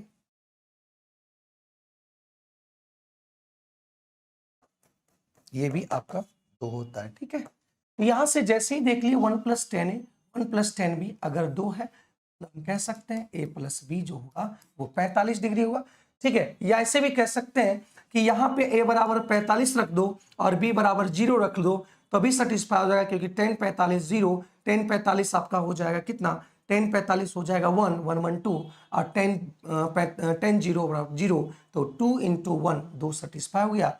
तो यहाँ पे इस तरीके से भी आंसर को आप निकाल सकते हैं, ठीक है। कैलकुलेटिव खूब सवाल आया, देखिए ये भी आपके कैलकुलेशन आ गया और कैलकुलेटिव सवाल आ गया। यहाँ पे 2 पाइप है और ये एक पाइप कह रहा है कि 12 घंटा में भर सकते हैं और ये 16 घंटे में। यहाँ दोनों की अगर लेने की बात करेंगे, एलसीएम ले लेते हैं, टोटल एलसीएम कितना आ जाएगा, तो ये 48 आएगा, 12 चौक 48, 16 तिया 48। अगर a प्लस बी दोनों मिलकर इस काम को करेगा 48/7 दिन लगेगा, ये लगेगा। लेकिन यहां से अगर बात करें, कह रहा है यहाँ पे देखिएगा, यहां कह रहा है कि अगर एक छिद्र है, इसमें एक छिद्र होने की वजह से 90 मिनट अधिक समय लगा, एक छिद्र होने से 90 मिनट अधिक समय लगा। तो यहां से देख लो कि 90 मिनट अधिक समय लगा, तो यहां से देखिएगा इसमें 90 मिनट अधिक समय लगा। यहाँ पे जब C ऐड हो गया, जब C ऐड हो गया तो 90 मिनट अधिक लगा, मतलब ए बी तो चल रहा था तो भर रहा था, फिर जब छिद्र जुट गया तो 90 मिनट अधिक लगा, और 90 मिनट अधिक लगा तो 90 को हम लिख सकते हैं 90/60। इसको क्या लिख सकते हैं, 90/60, मतलब ये हो जाएगा आपका कितना, 30 तिया और 30 दूनी, 30 तिया और 30 दूनी 60 आ जाएगा, ठीक है। 30 का एलसीएम आ गया कितना, 7 दूनी 14, 7 दूनी 14, तो यहाँ पे 48 दूनी 96, और यहाँ आ गया 2 सती 7 21, ये 21 बार में, और ये आ गया 6 1 7, और ये 114 डेज में लगेंगे कौन शामिल होने, एक बार ये कह रहा है कि सी जब शामिल हो जाएगा, और ये क्या कर रहा है, घटा रहा है, ये सी जब शामिल हो जाएगा तो कितना घंटा लगेगा, जब सी शामिल हो गया तो समय आपको इतना लग जाएगा, 147 117/14 लग जाएगा, इसका ये आ जाएगा, ठीक है मेरे भाई। कोई दिक्कत यहां तक। अब देखिए यहां से एक बात समझने की कोशिश कीजिएगा, एक बात यहां से समझने की कोशिश कीजिएगा, और यहां पे समझाने की हम कोशिश कर रहे हैं।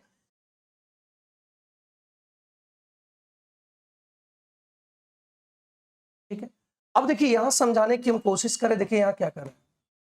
अगर मान लेते हैं कि ए भी आ गया, ए भी खुल गया और बी भी खुल गया, और इसके साथ सी भी ऐड हो गया, सी भी ऐड हो गया, तो कह रहा है कि तीनों मिलकर, अगर ये तीनों मिलकर इस टैंक को खाली करेंगे, इस टैंक को खाली, एक दो भरेगा एक खाली करेगा, तो कह रहा है कि तीनों मिलकर इसको अगर कोशिश करेंगे तो भरने का, तो भरने में आपका टोटल देखिए यहाँ क्षमता कितना है 48 बटा 117 गुना, यहाँ पे कितना आएगा 117 गुना 14 आएगा, 117 गुना 14 आएगा। इसकी क्षमता कितना है, ए की क्षमता 4 है और बी की क्षमता 3 है, तो सी की क्षमता x मान लिए, इसका x यहाँ पे कर लिए, ठीक है, x कर लिए, कोई दिक्कत। 14 छक 84, 4 हो गया, 14 चौक 56, 56 8 आपका हो गया कितना 56 8 ये 64, ठीक है, ये आपका आ गया 117 आ गया, ठीक है। जब 117 आ गया मेरे भाई, 1 मिनट 48 है ना,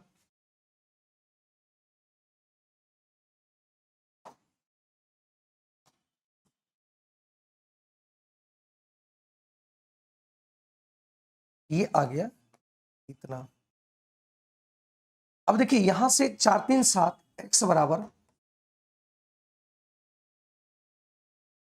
माइनस उधर 7 चल गया, यहां से देखिएगा ये सॉल्व करेंगे, 7 7 49 और 7 इकाई 7 7 4 11 और यहाँ पे 7 इकाई 7 7 1 8, ये आ गया इसमें, और 672 बटा 117। अब यहाँ से अगर हम सॉल्व करते हैं, 9 में से 2 गया 7 और यहाँ से 11 में से 7 गया 4 और यहाँ से अगर बात करें 7 में से गया 147 बटा 117, इफिशियंसी आ गया x का, मतलब x की इफिशियंसी आ गया। और ये नेगेटिव आएगा, नेगेटिव क्या दर्शाता है, नेगेटिव दर्शाता है खाली कर रहा है, तो खाली कर रहा है तो C की क्षमता C की क्षमता x माने, C की क्षमता x माने, ये आपका इफिशियंसी होगा, है ना। C की क्षमता को हम क्या माने, x माने हैं, तो यहाँ खाली कर रहा है, तो x आपकी अगर बात करें तो ये आपका टोटल क्षमता खाली करेगा 48 को 48 बटा 147 गुना 117, 147 गुना 117, तो ये कट जाएगा आपका 49 बार में और ये कट जाएगा 16 तिया 48, तो आंसर आपका सॉल्व कर लेंगे तो ये आ जाएगा, इसको सॉल्व कर लेंगे तो बी आ जाएगा इसका सही आंसर। ये भी कैलकुलेटिव सवाल थे आपके पेपर में, ये भी आपके कैलकुलेटिव सवाल थे आपके पेपर में और इसको भी हम लोग समझने की कोशिश की है, ठीक है मेरे भाई। तो यहाँ तक हम लोग क्वेश्चन को देख पाए और ये आपका आ गया, इसका सही उत्तर ये आ गया। अब सवाल में कैलकुलेटिव उतना ज्यादा नहीं है, 3-4 सवाल आपको देखने को मिला कि जो टाइम टेकन लिया। एक अर्धगोले की व्यास की बात किया गया है, एक अर्धगोले की व्यास जो है वो आपका, ये जो व्यास है ये आपका जो डी है अर्धगोले का, ये डी किसके बराबर है, 4 सेंटीमीटर लंबाई 3 सेंटीमीटर चौड़े वाले आयत के विकर्ण के बराबर है, मतलब इसके 4 सेंटीमीटर और 3 सेंटीमीटर के आयत के विकर्ण के बराबर है, इसका मतलब ये 5 होगा, तो ये 5, ये विकर्ण इसका देखिए 5 होगा, तो डी बराबर 5 आ गया, आर बराबर 5/t आ गया। निकालना इसका अर्धगोले के संपूर्ण पृष्ठीय क्षेत्रफल, अर्धगोला दिया हुआ है, हम यहाँ पूरा गोला बना लिए, अर्धगोला दिया हुआ है, तो अर्धगोला आपका इस तरीके से बनता है, ये वाला, ठीक है। तो अर्धगोला का आपका संपूर्ण पृष्ठीय क्षेत्रफल टोटल एस ए की अगर बात करें तो ये आपका 3 पाई आर स्क्वायर होता है, ये आप अच्छे तरीके से जानते हैं। तो यहाँ पे 22/7 आर की अगर बात करें तो यहाँ पे आ गया कितना 25/2 दूनी 4, तो 11 और ये 2 आ गया, तो यहाँ से सॉल्व कर देंगे, पाए रहने देते हैं, यहाँ पे पाए नहीं कटा है तो पाए को रहने देते, पाए 25/2 दूनी 4, 25 दिया 75 पाई/4, क्योंकि पाई यहाँ पे रहने दे रहा है, ऑप्शन नंबर बी आ जाएगा। अब ज्यादा सवाल समय नहीं लगेगा, 17 का बता तो दिए, 17 का ये आकाश। अब कह रहा वो धनात्मक पूर्णांक संख्या ज्ञात की जिसमें से 20 घटाने पर वह संख्या मान लेते हैं x, इसमें से 20 घटाने पर वह अपने आप का व्युत्क्रम x माने थे, इसका व्युत्क्रम करेंगे, इसमें जब घटाएंगे तो ये व्युत्क्रम का इतना गुना के बराबर हो जाएगा, इतना गुना के बराबर हो जाएगा, तो x माइनस 20 ये इतना आ गया, तो इसको बाय ऑप्शंस कर लो, बाय ऑप्शंस कर लेंगे तो ऑप्शन नंबर बी आ जाएगा, x बराबर आपका 65, क्योंकि 65 यहां से घटाएंगे तो 65 यहां रखेंगे, 65 में से 20 गया ये 45, यहाँ 65 से कटाएंगे तो ये 45 बार में कट जाएगा, सेटिस्फाई हो जाएगा, ऑप्शन नंबर बी इसका सही आंसर आ गया, option number B is the right answer. कोई दिक्कत है यहां तक? कोई दिक्कत है? बोल लो।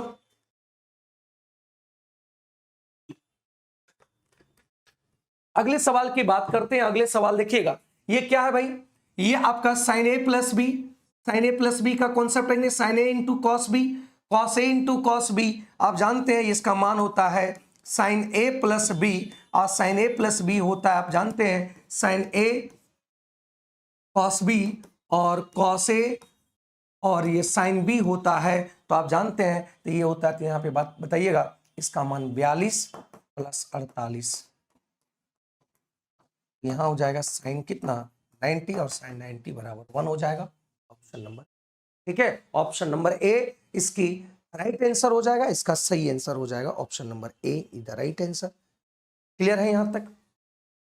अगली बात करते हैं। यहां करें, दो उम्मीदवार के बीच एक चुनाव में 30% मतदाता ने अपने मत का प्रयोग नहीं किया, तो मान लेते हैं कि यहां पे 100 टोटल वोट था, 100x टोटल वोट था, मान लेते हैं टोटल 100x वोट था, या 100 ही मान लो, या मान सकते हो x, 100x वोट था। इसमें बोला गया क्या है कि 30% मतदाता ने अपना मत का प्रयोग नहीं किया, तो प्रयोग नहीं किया कितना 30 लोग, और प्रयोग किया कितना लोग, दिया कितना लोग, तो प्रयोग किया कितना लोग, तो प्रयोग किया 70% लोग प्रयोग किया।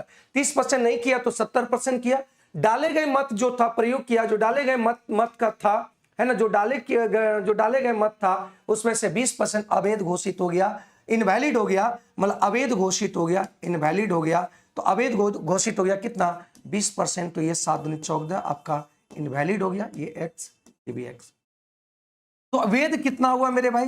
वैध की अगर बात करेंगे तो ये 14x, तो यहाँ पे बचा कितना आपका 56x बच गया, जो कि आपके क्या होंगे, वैलिड होंगे।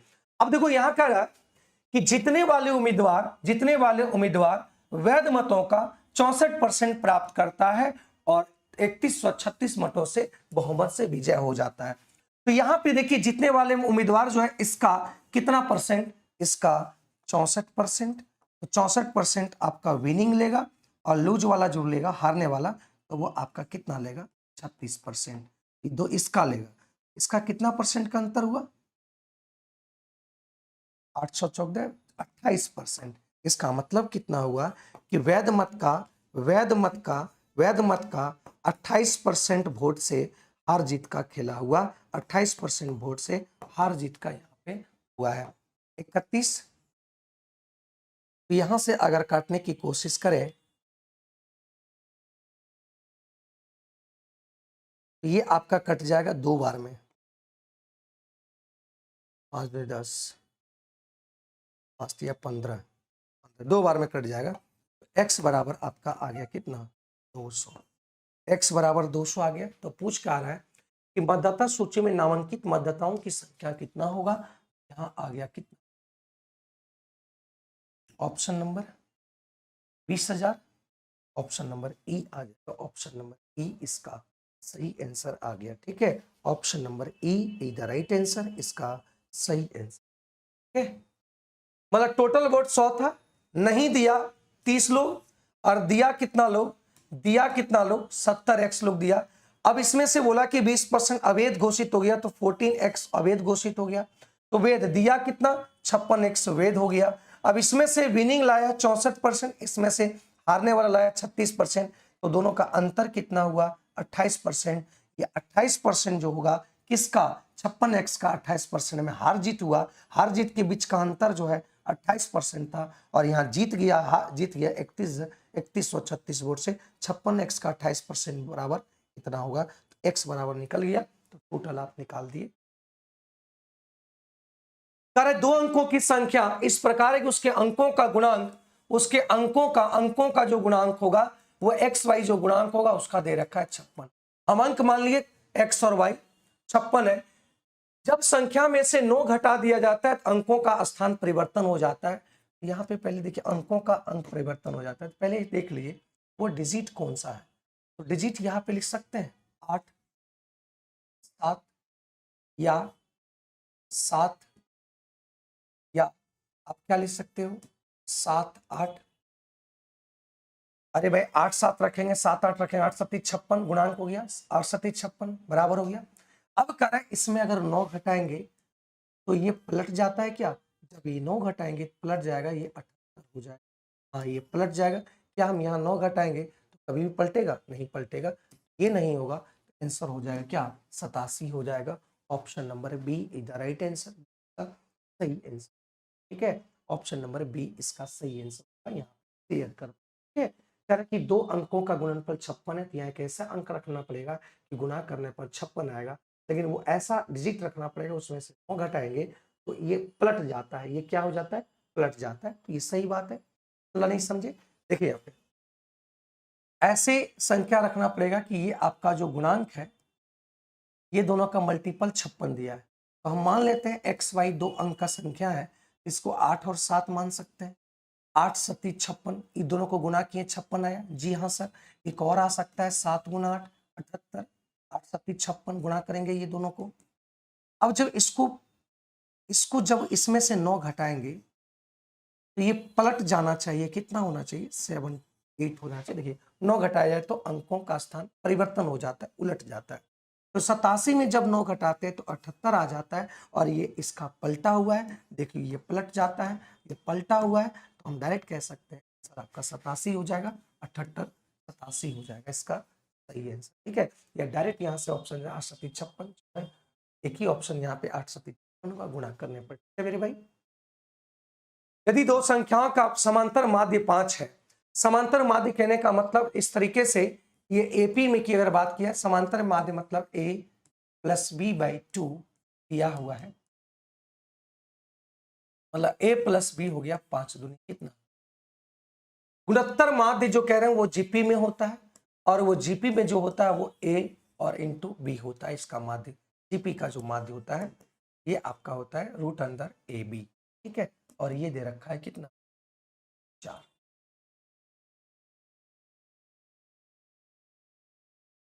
ठीक है, तो संख्याएं क्या है देख लो। ऑप्शन नंबर आपका सी देखिए सेटिस्फाई हो रहा है, मतलब यहां से अगर हम इसको ए मानते हैं, इसको बी मानते हैं, 8 2 10 का आधा करेंगे तो 5 आएगा, सेटिस्फाई है। और ये दोनों को गुना करेंगे, 8 दूनी 16 और 8 दूनी 16, अगर इसको दोनों गुना करें 8 दूनी 16, 16 का रूट 4 आ जाता है, सेटिस्फाई कर जाएगा। सी इसका सही आंसर आ गया 2A। ठीक है मेरे भाई, अगली बात करते हैं अगले सवाल पे। कह रहा है एक बैग में 20 गेंद रखी है, जिनमें से 20 गेंद रखी है जिसमें से 1 2 3 4 आपका यहाँ पे नंबर लिखा हुआ है। ठीक है, नंबर लिखा हुआ है। ठीक है, नंबर लिखा हुआ है 1 2। बैग से रैंडमली रूप से गेंद निकाली जाती है, तो बैग से निकाली गई गेंद का अंकित संख्या 3 या 5 से विभाज्य होना चाहिए। 3 या 5 से विभाज्य होना चाहिए।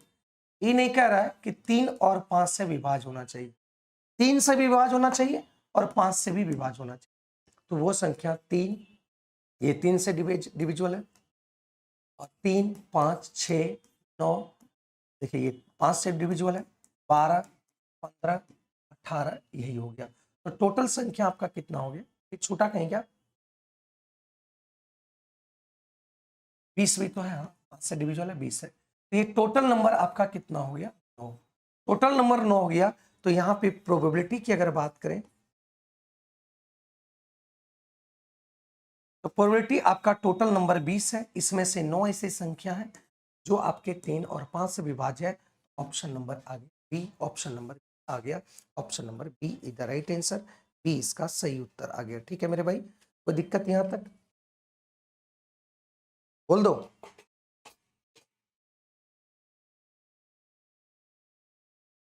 ठीक है, अगले सवाल की बात करते हैं। कार्य 2 संख्याओं का लघुत्तम समवर्तक और महत्तम समवर्तक, ये 60 और ये 3 है, और यहां पे पहली 2 संख्याओं का दिया हुआ है। हम जानते हैं कि 2 संख्याओं का गुणनफल एलसीएम इंटू एचसीएफ होता है, और इनका अंतर दे रखा है, इसका इस दोनों संख्याओं का अंतर दे रखा है 3। तो कह रहा है 2 संख्याओं का योग क्या होगा। तो देखिएगा, ये 2 संख्या का हम जानते हैं product of 2 numbers equal to LCM into HCF होता है, आप जानते होंगे, ये जानते होंगे एलसीएम इंटू एचसीएफ होता है।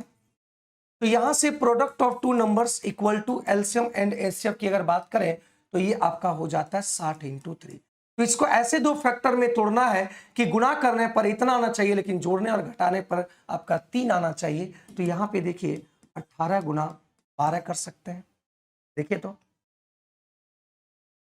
नहीं 18 गुना 12 नहीं कर सकते हैं, 15 चौका 60, 15 गुना 12 कर सकते हैं, 15 चौका 60, 4 उधर भेज दिए 12। देखिए असंख्याओं के अंतर 3 और यहाँ भी अंतर 3, तो इसका सम पूछ रहा है तो सम हो जाएगा 15 प्लस 12, तो ये आपका 27 आ जाएगा। ऑप्शन नंबर सी आ जाएगा, 27 इज द राइट आंसर, 27 इसका सही उत्तर आ जाएगा। ठीक है मेरे भाई, अगली बात करते हैं। यहाँ पे एबीसी एक ट्रायंगल है,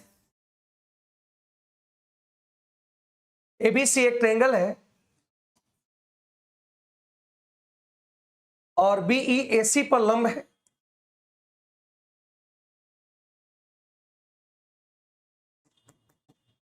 और सी डी ए बी पे लंब है,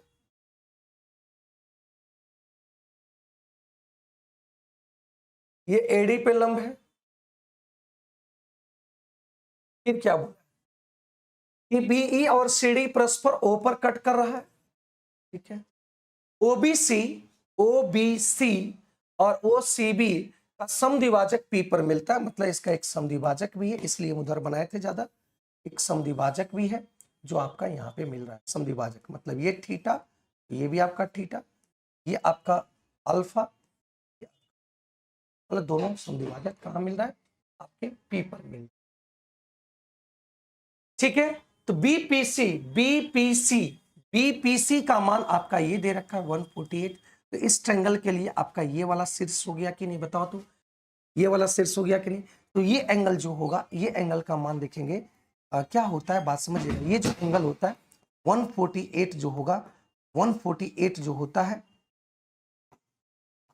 अगर हम इस ट्रायंगल को मानो, ये ट्रायंगल मानो ए बी ओ सी का बायंगल बाइसेक्टर यहाँ पे मिला है, तो 48 जो होता है वो 90 प्लस एंगल BOC बाई 2 होगा।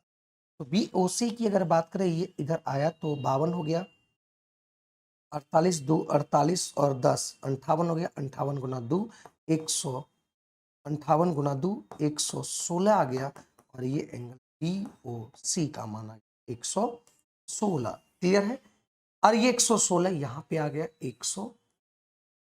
अगर जब 116 और ये परपेंडिकुलर है, ये परपेंडिकुलर है, ये परपेंडिकुलर है, और ये 116 है, ये 116, तो ये भी आपका शीर्षाभिमुख कोण से कहते हैं, ये 116 हो गया। ये एंगल कितना होगा, या 1990 हटा दो, ये 1990 आपका 180 खत्म हो गया। एक चतुर्भुज का 360 डिग्री में 180 खत्म हो गया। 180 में से 116 अगर घटा देते हैं, 116 अगर घट जाता है तो ये आपका आ जाता है कितना, 64 डिग्री। ऑप्शन नंबर ए आ गया, option number A, option number A आ गया। ठीक है, अगर कोई त्रिभुज इस तरीके से है और इसका एंगल बाइसेक्टर यहां मिल रहा है, ये एंगल जो होगा, इसके एंगल का ये एंगल जो होगा, ये आपका अगर मानते हैं ये ए है, ये बी है और ये सी है, ये आपका 90 प्लस एंगल ए बाय 2 होता है। तो इसी रूप में ये वाला काम कर लिए, 148 से 116 निकाल लिए, और ये एंगल शीर्षाभिमुख कोण है, और ये 90 डिग्री, ये 90 डिग्री बोल रखा है, और यहां से हम लोग इसकी वैल्यू निकाल पाए। एक रेखीय समीकरण है ये, एक्स एक्स के बीच का कोण बनाना है, एक्स अक्ष से बीच का, मतलब इस तरीके से कोई आपका दिया हुआ एक लाइन दिया हुआ है ना, और इससे आपका एंगल निकालना है स्लोप। तो यहां से हमको एक्स एक्स से अगर एक्स अक्ष से अगर निकालना है, तो यहाँ पे इसका मान होता है इसका mx प्लस सी, mx प्लस सी होता है। तो आपको इसी के फॉर्म में उसको भी तोड़ना है, ठीक है, इसी के फॉर्म में इसको भी तोड़ना है। तो यहां से आप लिख सकते हैं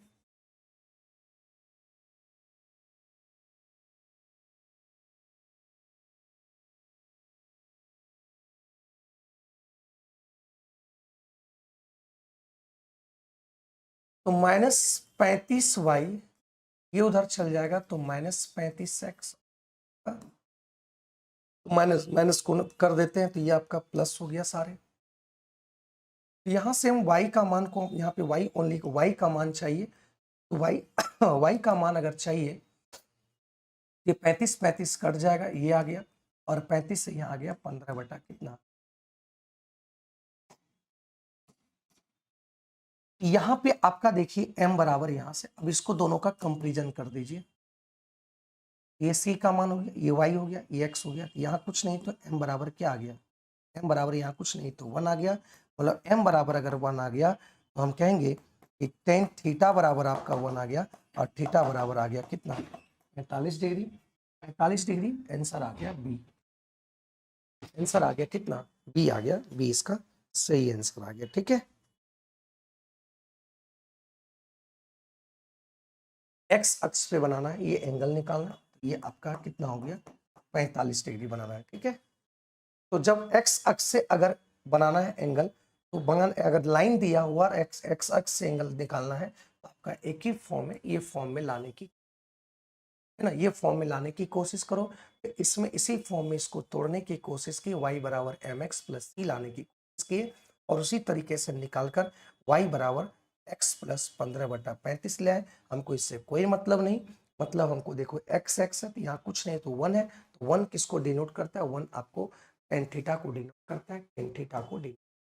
ठीक है, अब कोई एक सर्कल है और इस तरीके से दो जीवा ए बी है और ये सी डी है, पी पर मिलता है, और क्या बोला गया है, एक दूसरे को प्रतिच्छेद करता है। ए बी के मान दे रखा है 8.8 और पीबी का मान दे रखा है 7.2 और पीडी का मान दे रखा है 6.4। तो मान निकाला है सीडी का, इसका एक्स। तो हम जानते हैं इसका मल्टीपल, ये दोनों का, ये पीबी का मान पी ए इंटू पीबी बराबर होगा पीसी इंटू पी ए का मान अगर करते हैं 8 8 10, इसको जोड़ दीजिए 8 8 8 2 10 8 7 15 1 16। पीबी का मान आ गया 7.2 बराबर हो गया, पीसी का मान की अगर बात करें तो पीसी का मान आ गया 6.4 प्लस एक्स, और पीडी की मान करें, पॉइंट से पॉइंट कट गया, 16 चौका 64 और ये कट जाएगा आपका 18 चौक 72 और ये आ जाएगा।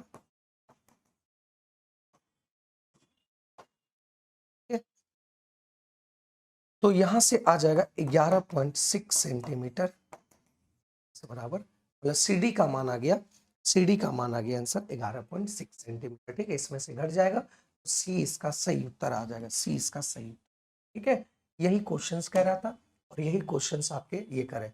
अगर किसी को मैथ्स का अगर टेस्ट मारना है, ऑनलाइन टेस्ट अगर मारना है, तो आपको जाके प्लेटफॉर्म बाय नवीन कुमार सिंह आपको जाके एक करना है, और ये 40 क्वेश्चन का टेस्ट वहीं होता है, 40 क्वेश्चन का टेस्ट वहीं पे होता है। इस बात को ध्यान रखें कि 40 क्वेश्चन का 20 सेट का दाम आपका 99 रुपया है। ये सेशन 5 चल रहा है, और मैथ और साइंस की अगर बात करें तो दोनों अगर कॉम्बिनेशन लेना चाहते हैं तो 149, ये आपका 40 सेट का होगा। 149 में 20 सेट मैथ्स और 20 सेट साइंस, और ये भी सेशन 5 चल रहा है, ऑनलाइन आपका दे सकते हैं जाके। यहाँ पे अगर त्रिज्या की बात किया गया है, वृत्त की अगर त्रिज्या इक्वेशन दिया हुआ है, तो वृत्त का इक्वेशन जब दिया होता है x square plus y square plus 7x plus 4y और प्लस इक्वल टू 0, यहाँ से आप कर सकते हैं एक्स स्क्वायर।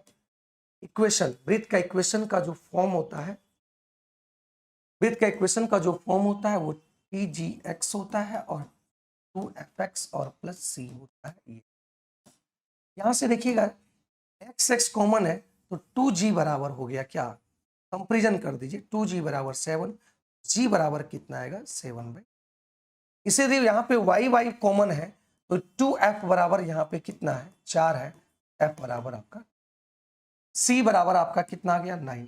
तो यहाँ पे त्रिज्या, किसी भी सर्कल की अगर इक्वेशन दे रखा है, सर्कल का एक इक्वेशन दे रखा है, इसका अगर त्रिज्या निकालना है, त्रिज्या निकालना है तो त्रिज्या बराबर होता है g का स्क्वायर f का स्क्वायर और माइनस c होता है। g का स्क्वायर करेंगे तो 7 7 49/4 और f का स्क्वायर करेंगे 2 दूनी 4 और ये आपका 9 आ गया। इसको जब सॉल्व करेंगे, देखिए इसको जब सॉल्व करेंगे भाई, तो सॉल्व करेंगे तो इसका आंसर कितना आएगा, जल्दी बताइएगा इसका आंसर कितना आएगा। तो यहां से 9 में से 4 कर देंगे तो यहां आ गया -5, 49, और ये आ गया इतना, तो ये आ गया 29√2 आ गया। ऑप्शन नंबर सी आ गया। ठीक है, इसको आप याद रखिएगा। त्रिज्या बराबर ये होता है किसी भी सर्कल का, ये त्रिज्या होता है और इसका इक्वेशन है, ये आपका जो इक्वेशन है, इक्वेशन ऑफ सर्कल। एक तार 169 सेंटीमीटर क्षेत्रफल का एक वर्ग बनाने के लिए मोड़ा जाता है, एक वर्ग बनाने के लिए मोड़ा जाता है, और इसका एरिया हो जाता है a into a square equal to 169, a बराबर हो जाएगा 13। तार को मोड़ा गया और 169 एरिया को कवर किया, मतलब इसका एरिया जो होगा, वर्ग की एरिया होगा 169, मतलब भुजा निकल जाएगा 13। अब ये तार को कन्वर्ट कर दिया किसमें, इस तार को कन्वर्ट कर दिया है एक वृत्त सर्कल बनाने में, तो ये सर्कल बनाने में कन्वर्ट कर दिया है। तो यहां पे एक बात समझिएगा, परिमाप इसका जो परिमाप होगा, इसका परिमाप दोनों बराबर होगा। परिमाप किसका वर्ग का और ये वृत्त का, दोनों का परिमाप बराबर होगा। यहां पे अगर यहां पे बात करें वृत्त का और एक वर्ग का परिमाप बराबर होगा, तो वृत्त का परिमाप होता है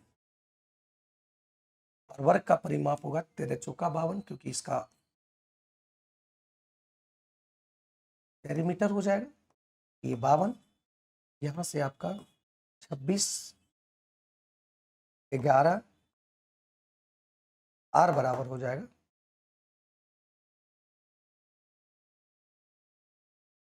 तो निकालना है क्या, इसका एरिया निकालना है, इसका वृत्त का एरिया निकालना है। एरिया बराबर होता है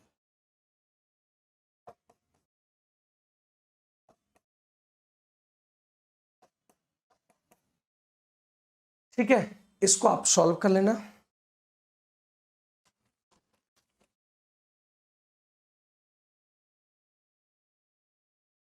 ठीक है, तो देखिए हो जाएगा यहाँ,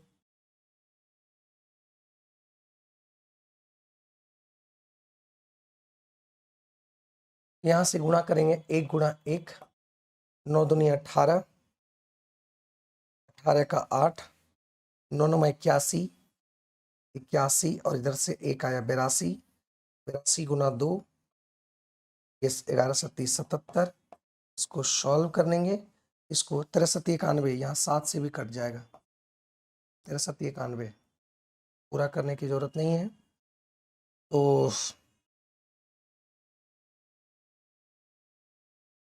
6 का 6 9 चक,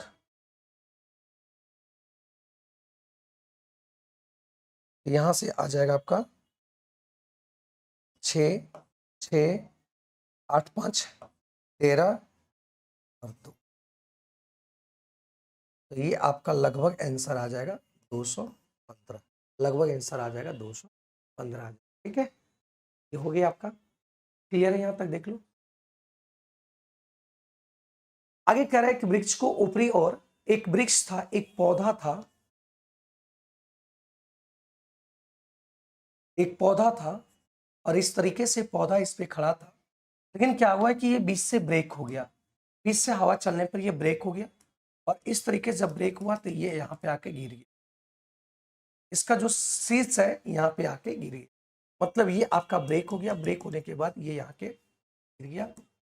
अब जब यहाँ से जब टूट के इसका शीर्ष यहाँ पे जमीन से लगता है, तो यहाँ पे एंगल बनाता है कितना, 60 डिग्री का एंगल। और जब ये 60 डिग्री का एंगल बनाएगा तो हम जानते हैं कि इसकी रेशियो √3 होता है, ये 1 होता है और ये। अब कह रहा है यहाँ से इसके वृक्ष के शीर्ष भूमि से छोटा और मध्य दूरी जो होता है वो 25 है, यहाँ से यहाँ के बीच की दूरी 25 है, मतलब 1 यूनिट बराबर 25 है, तो निकालना ये √3, तो 25√3 हो जाएगा, और ये आपका हो गया कितना, 25 दूनी 50, मतलब ये आपका मान जो हो जाएगा 50 होगा यहाँ से यहाँ तक, और यहाँ से यहाँ तक, क्योंकि यही भाग टूट के गिरा है, तो यहाँ से आ जाएगा 25√3 + 50, लेकिन पॉइंट में दिया है, इसका मान हो जाएगा 25 गुना 1.732 50। ठीक है, तो ये आपका आ गया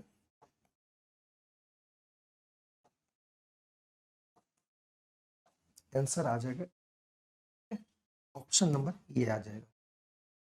ठीक है, ऑप्शन नंबर ये आ जाएगा, ई नहीं होगा, ऑप्शन नंबर ये आ जाएगा। ठीक है, क्लियर। अगली सवाल की बात करते हैं। यहाँ पे 33 में दिया है, यहाँ पे आपका 27 होगा, गलती से यहाँ पे 17 लिखा गया है। 3 कॉमन लेते हैं तो देखिए वो यहाँ पे 1, ये 2 और ये आपका 4 आ गया और ये आपका 9 आ गया। इसी तरीके से ये का स्क्वायर हो जाए। तो यहाँ से आप देख रहे हैं कि ये आपका 2 का स्क्वायर है, ये आपका 3 का स्क्वायर है, डॉट डॉट ये आपका n का स्क्वायर है। n स्क्वायर का जो फॉर्मूला होता है वो n into n plus one into two n plus one by 6 होता है और इसके साथ मल्टीप्लाई है क्या है 3, 3 दूनी 6, ऑप्शन नंबर ये आ गया। ठीक है, ऑप्शन नंबर सी आ गया, सी इसका सही आंसर। ठीक है मेरे भाई, ठीक है, बहुत बढ़िया। तो सी इसका सही आंसर आ गया, ऑप्शन नंबर। ठीक है, तो यहाँ पे इसका सभी ये जो दिया हुआ है, ये निम्नलिखित बारंबारता का बंटन का विचार किए तो ये आपका आंसर हो जाएगा आपका सी, सतत बारंबारता बंटन है, सतत बारंबारता बटन है। 0 से 10, 10 से 20, 20 से 30, 30 से 40, 40 से 50, सतत बारंबारता बटन है, इसमें खाली टिक मारना था। यहाँ पे देखिए ये सवाल दिख रहा है आपको, नहीं दिख रहा है तो हम अलग से बना देते हैं। ये सवाल आपको नहीं दिख रहा है तो अलग से इसको बना देते हैं, ध्यान दीजिए, अलग से इसको बना दे रहे हैं।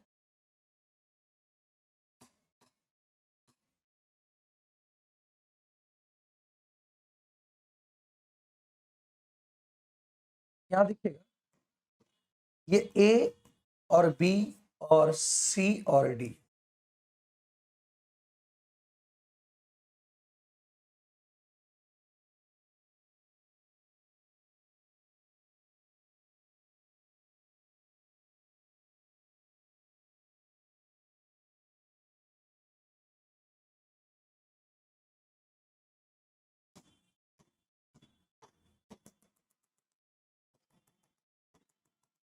ये वाला आपका 6 अंकित,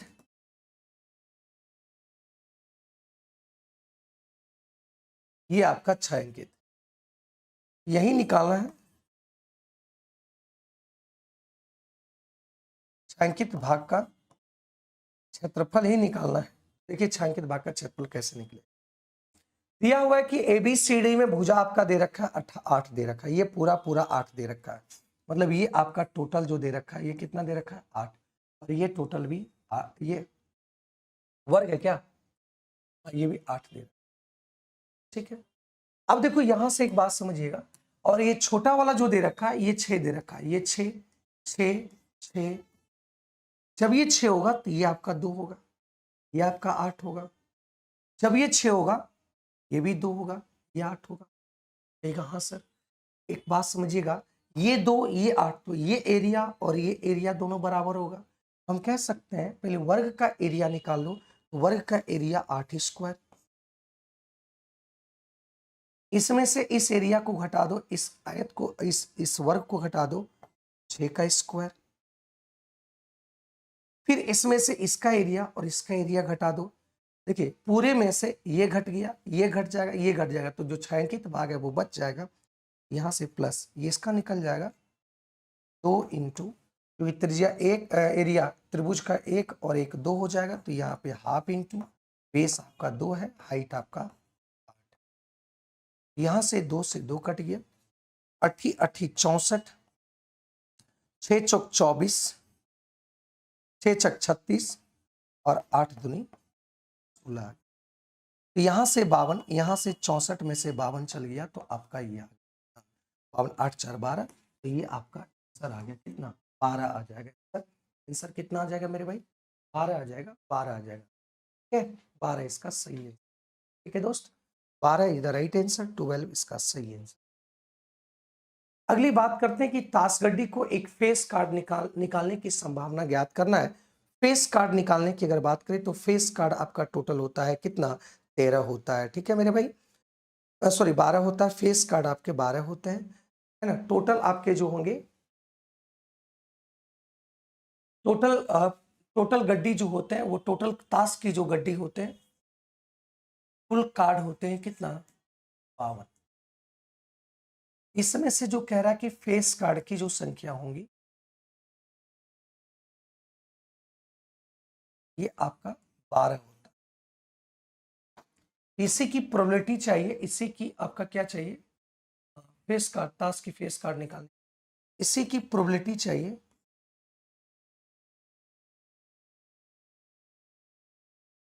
ये एक बार आप लोग इसको देख रट लीजिएगा, ठीक है ना। फेस कार्ड कितना होता है, क्वीन के वो होता है, राजा कितना होता है ना, काला पान कितना होता है, रेड पान कितना होता है, ये सारी चीज आप कर लेंगे। ये आपका 12 बटा कितना हो जाएगा, टोटल 52 है, 13 चौका 52, 13 चौका 52, और ये आपका आ गया कितना, 3 चौका 52, यही आ जाएगा 3/13। फेस कार्ड की संख्या 12 होता है, फेस कार्ड की संख्या आपका 12 होता है, ठीक है। क्लियर है यहां तक, बोलिए।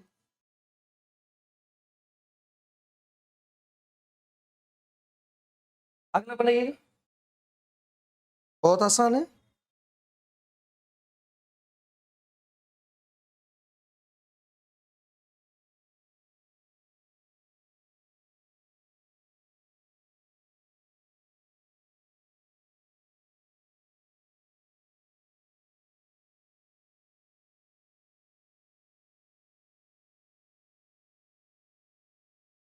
ठीक है, यहां से बंद किया,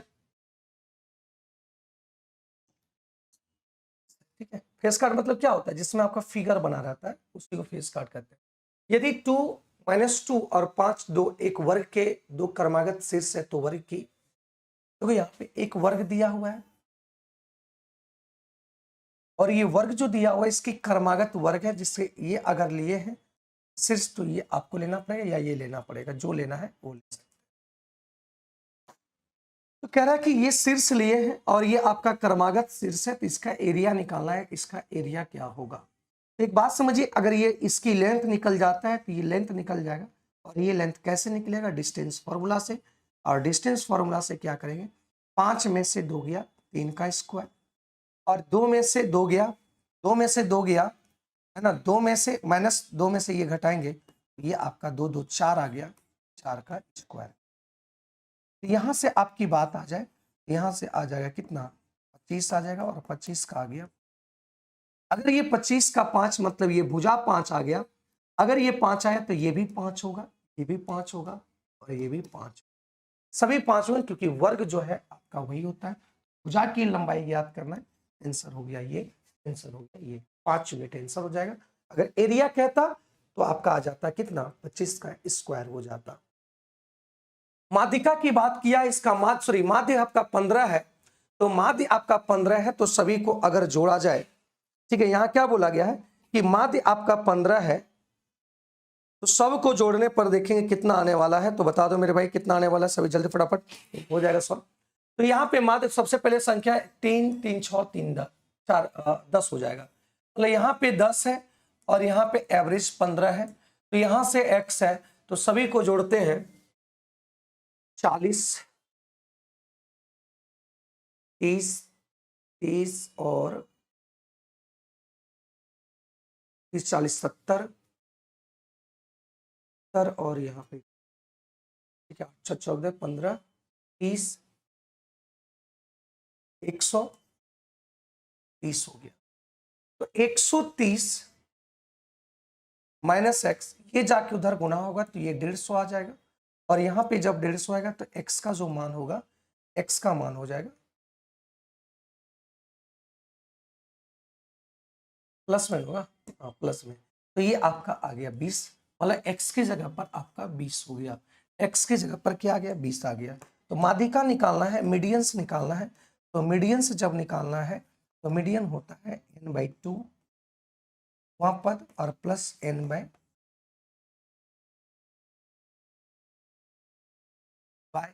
होगा।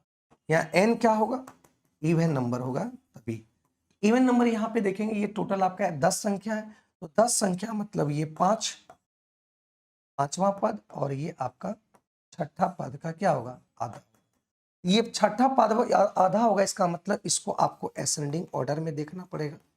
जब भी माध्यिका निकालते हैं तो किस में देखना पड़ता है, असेंडिंग ऑर्डर में देखना होता है। तो असेंडिंग ऑर्डर में आप चेक करो सबसे पहला ये आएगा, दूसरा ये आएगा, हमको पांचवा और छठा चाहिए।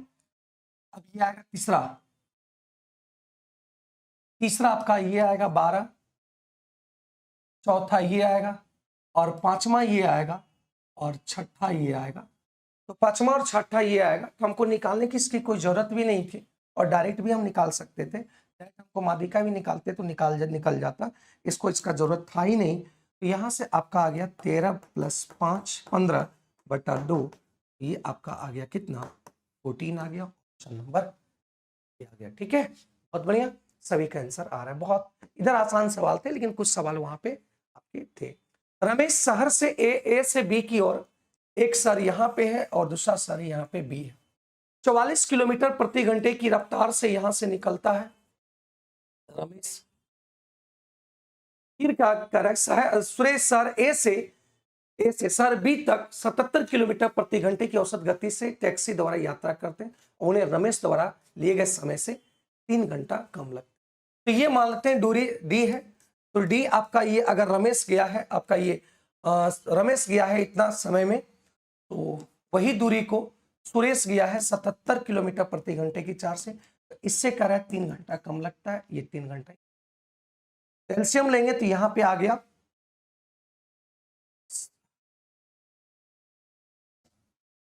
कितना आ जाएगा 7 चौक 28, 7 चौक 28, ये आपका आ गया कितना 110।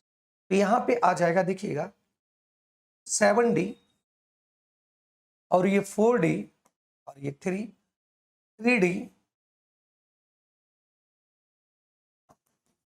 3 से 3 कट गया, D बराबर 308 आ गया। तो यही D आपको निकालना था, ये आ गया 20 का सही, यही D निकालना था। ठीक है, करानिल कुल 10,000 रुपए की मिल 2 वस्तुओं पर खरीदी गई थी। देखिए यहां पे 10,000 में 2 वस्तु खरीदा गया था और यहां से ए को और बी को, ए को बोला गया है 15% लाभ पे और बी को बोला गया है कितना 10% लाभ पे। और पूरे सौदे पर ना तो लाभ हुआ ना तो हानि हुआ, पूरे सौदे पर ना लाभ हुआ ना हानि हुआ, 0% हुआ। तो यहाँ पे आपका देखिए 10 का अंतर और यहाँ पे 15 का अंतर, तो यहाँ एलिगेशन लगा दिए और इसका आंसर आ गया 2:3। तो ये आपका आ गया मूल्य का रेशियो आ गया। तो यहाँ पे 2 3 है, तो यहाँ 5 यूनिट बराबर है 10,000, तो यहाँ कितना गुना करेंगे, तो यहाँ पे गुना करेंगे 10,000 मतलब 2,000, तो यहाँ भी 2,000 और यहाँ भी 2,000, तो निकालना कितना है, ये 4,000 हो गया और ये आपका 6,000 हो गया। ए का जो दाम था वो 6,000, 4,000 और इसका आ गया। लेकिन कह रहा है का विक्रय मूल्य क्या होगा, ए का अगर विक्रय मूल्य निकालना है, एसपी निकालना है, तो एसपी टोटल आपका देखिए इसका सीपी है 4,000, खरीदने में आपका 4,000 लगा है, तो 15% लाभ पर 115% निकाल देंगे, तो ये आपका आ गया 4600 आंसर आ जाएगा, option number B. Option number B आ जाएगा, इसका सही आंसर आ गया option number B is the right answer, B इसका सही आंसर आ गया। ठीक है, तो आज के पूरे क्वेश्चन सब पूरी तरह से कंप्लीट हो गया, आज के क्वेश्चन आपके डिस्कशन भी कंप्लीट हो गया। तो आप मिलते हैं नेक्स्ट क्लास में कल। आज के क्वेश्चन आपके लगा थोड़ा सा लेवल है, तो जहां पे भी प्रॉब्लम रहा होगा आप देख लेंगे, कमेंट करेंगे। अगर कमेंट करने में वहां पे जहां कभी नहीं समझ पाएगा कमेंट करेंगे, उसको फिर से हम समझाने की कोशिश करेंगे। ठीक है, चलिए मिलते हैं नेक्स्ट क्लास में, नेक्स्ट सेशन में। Thank you.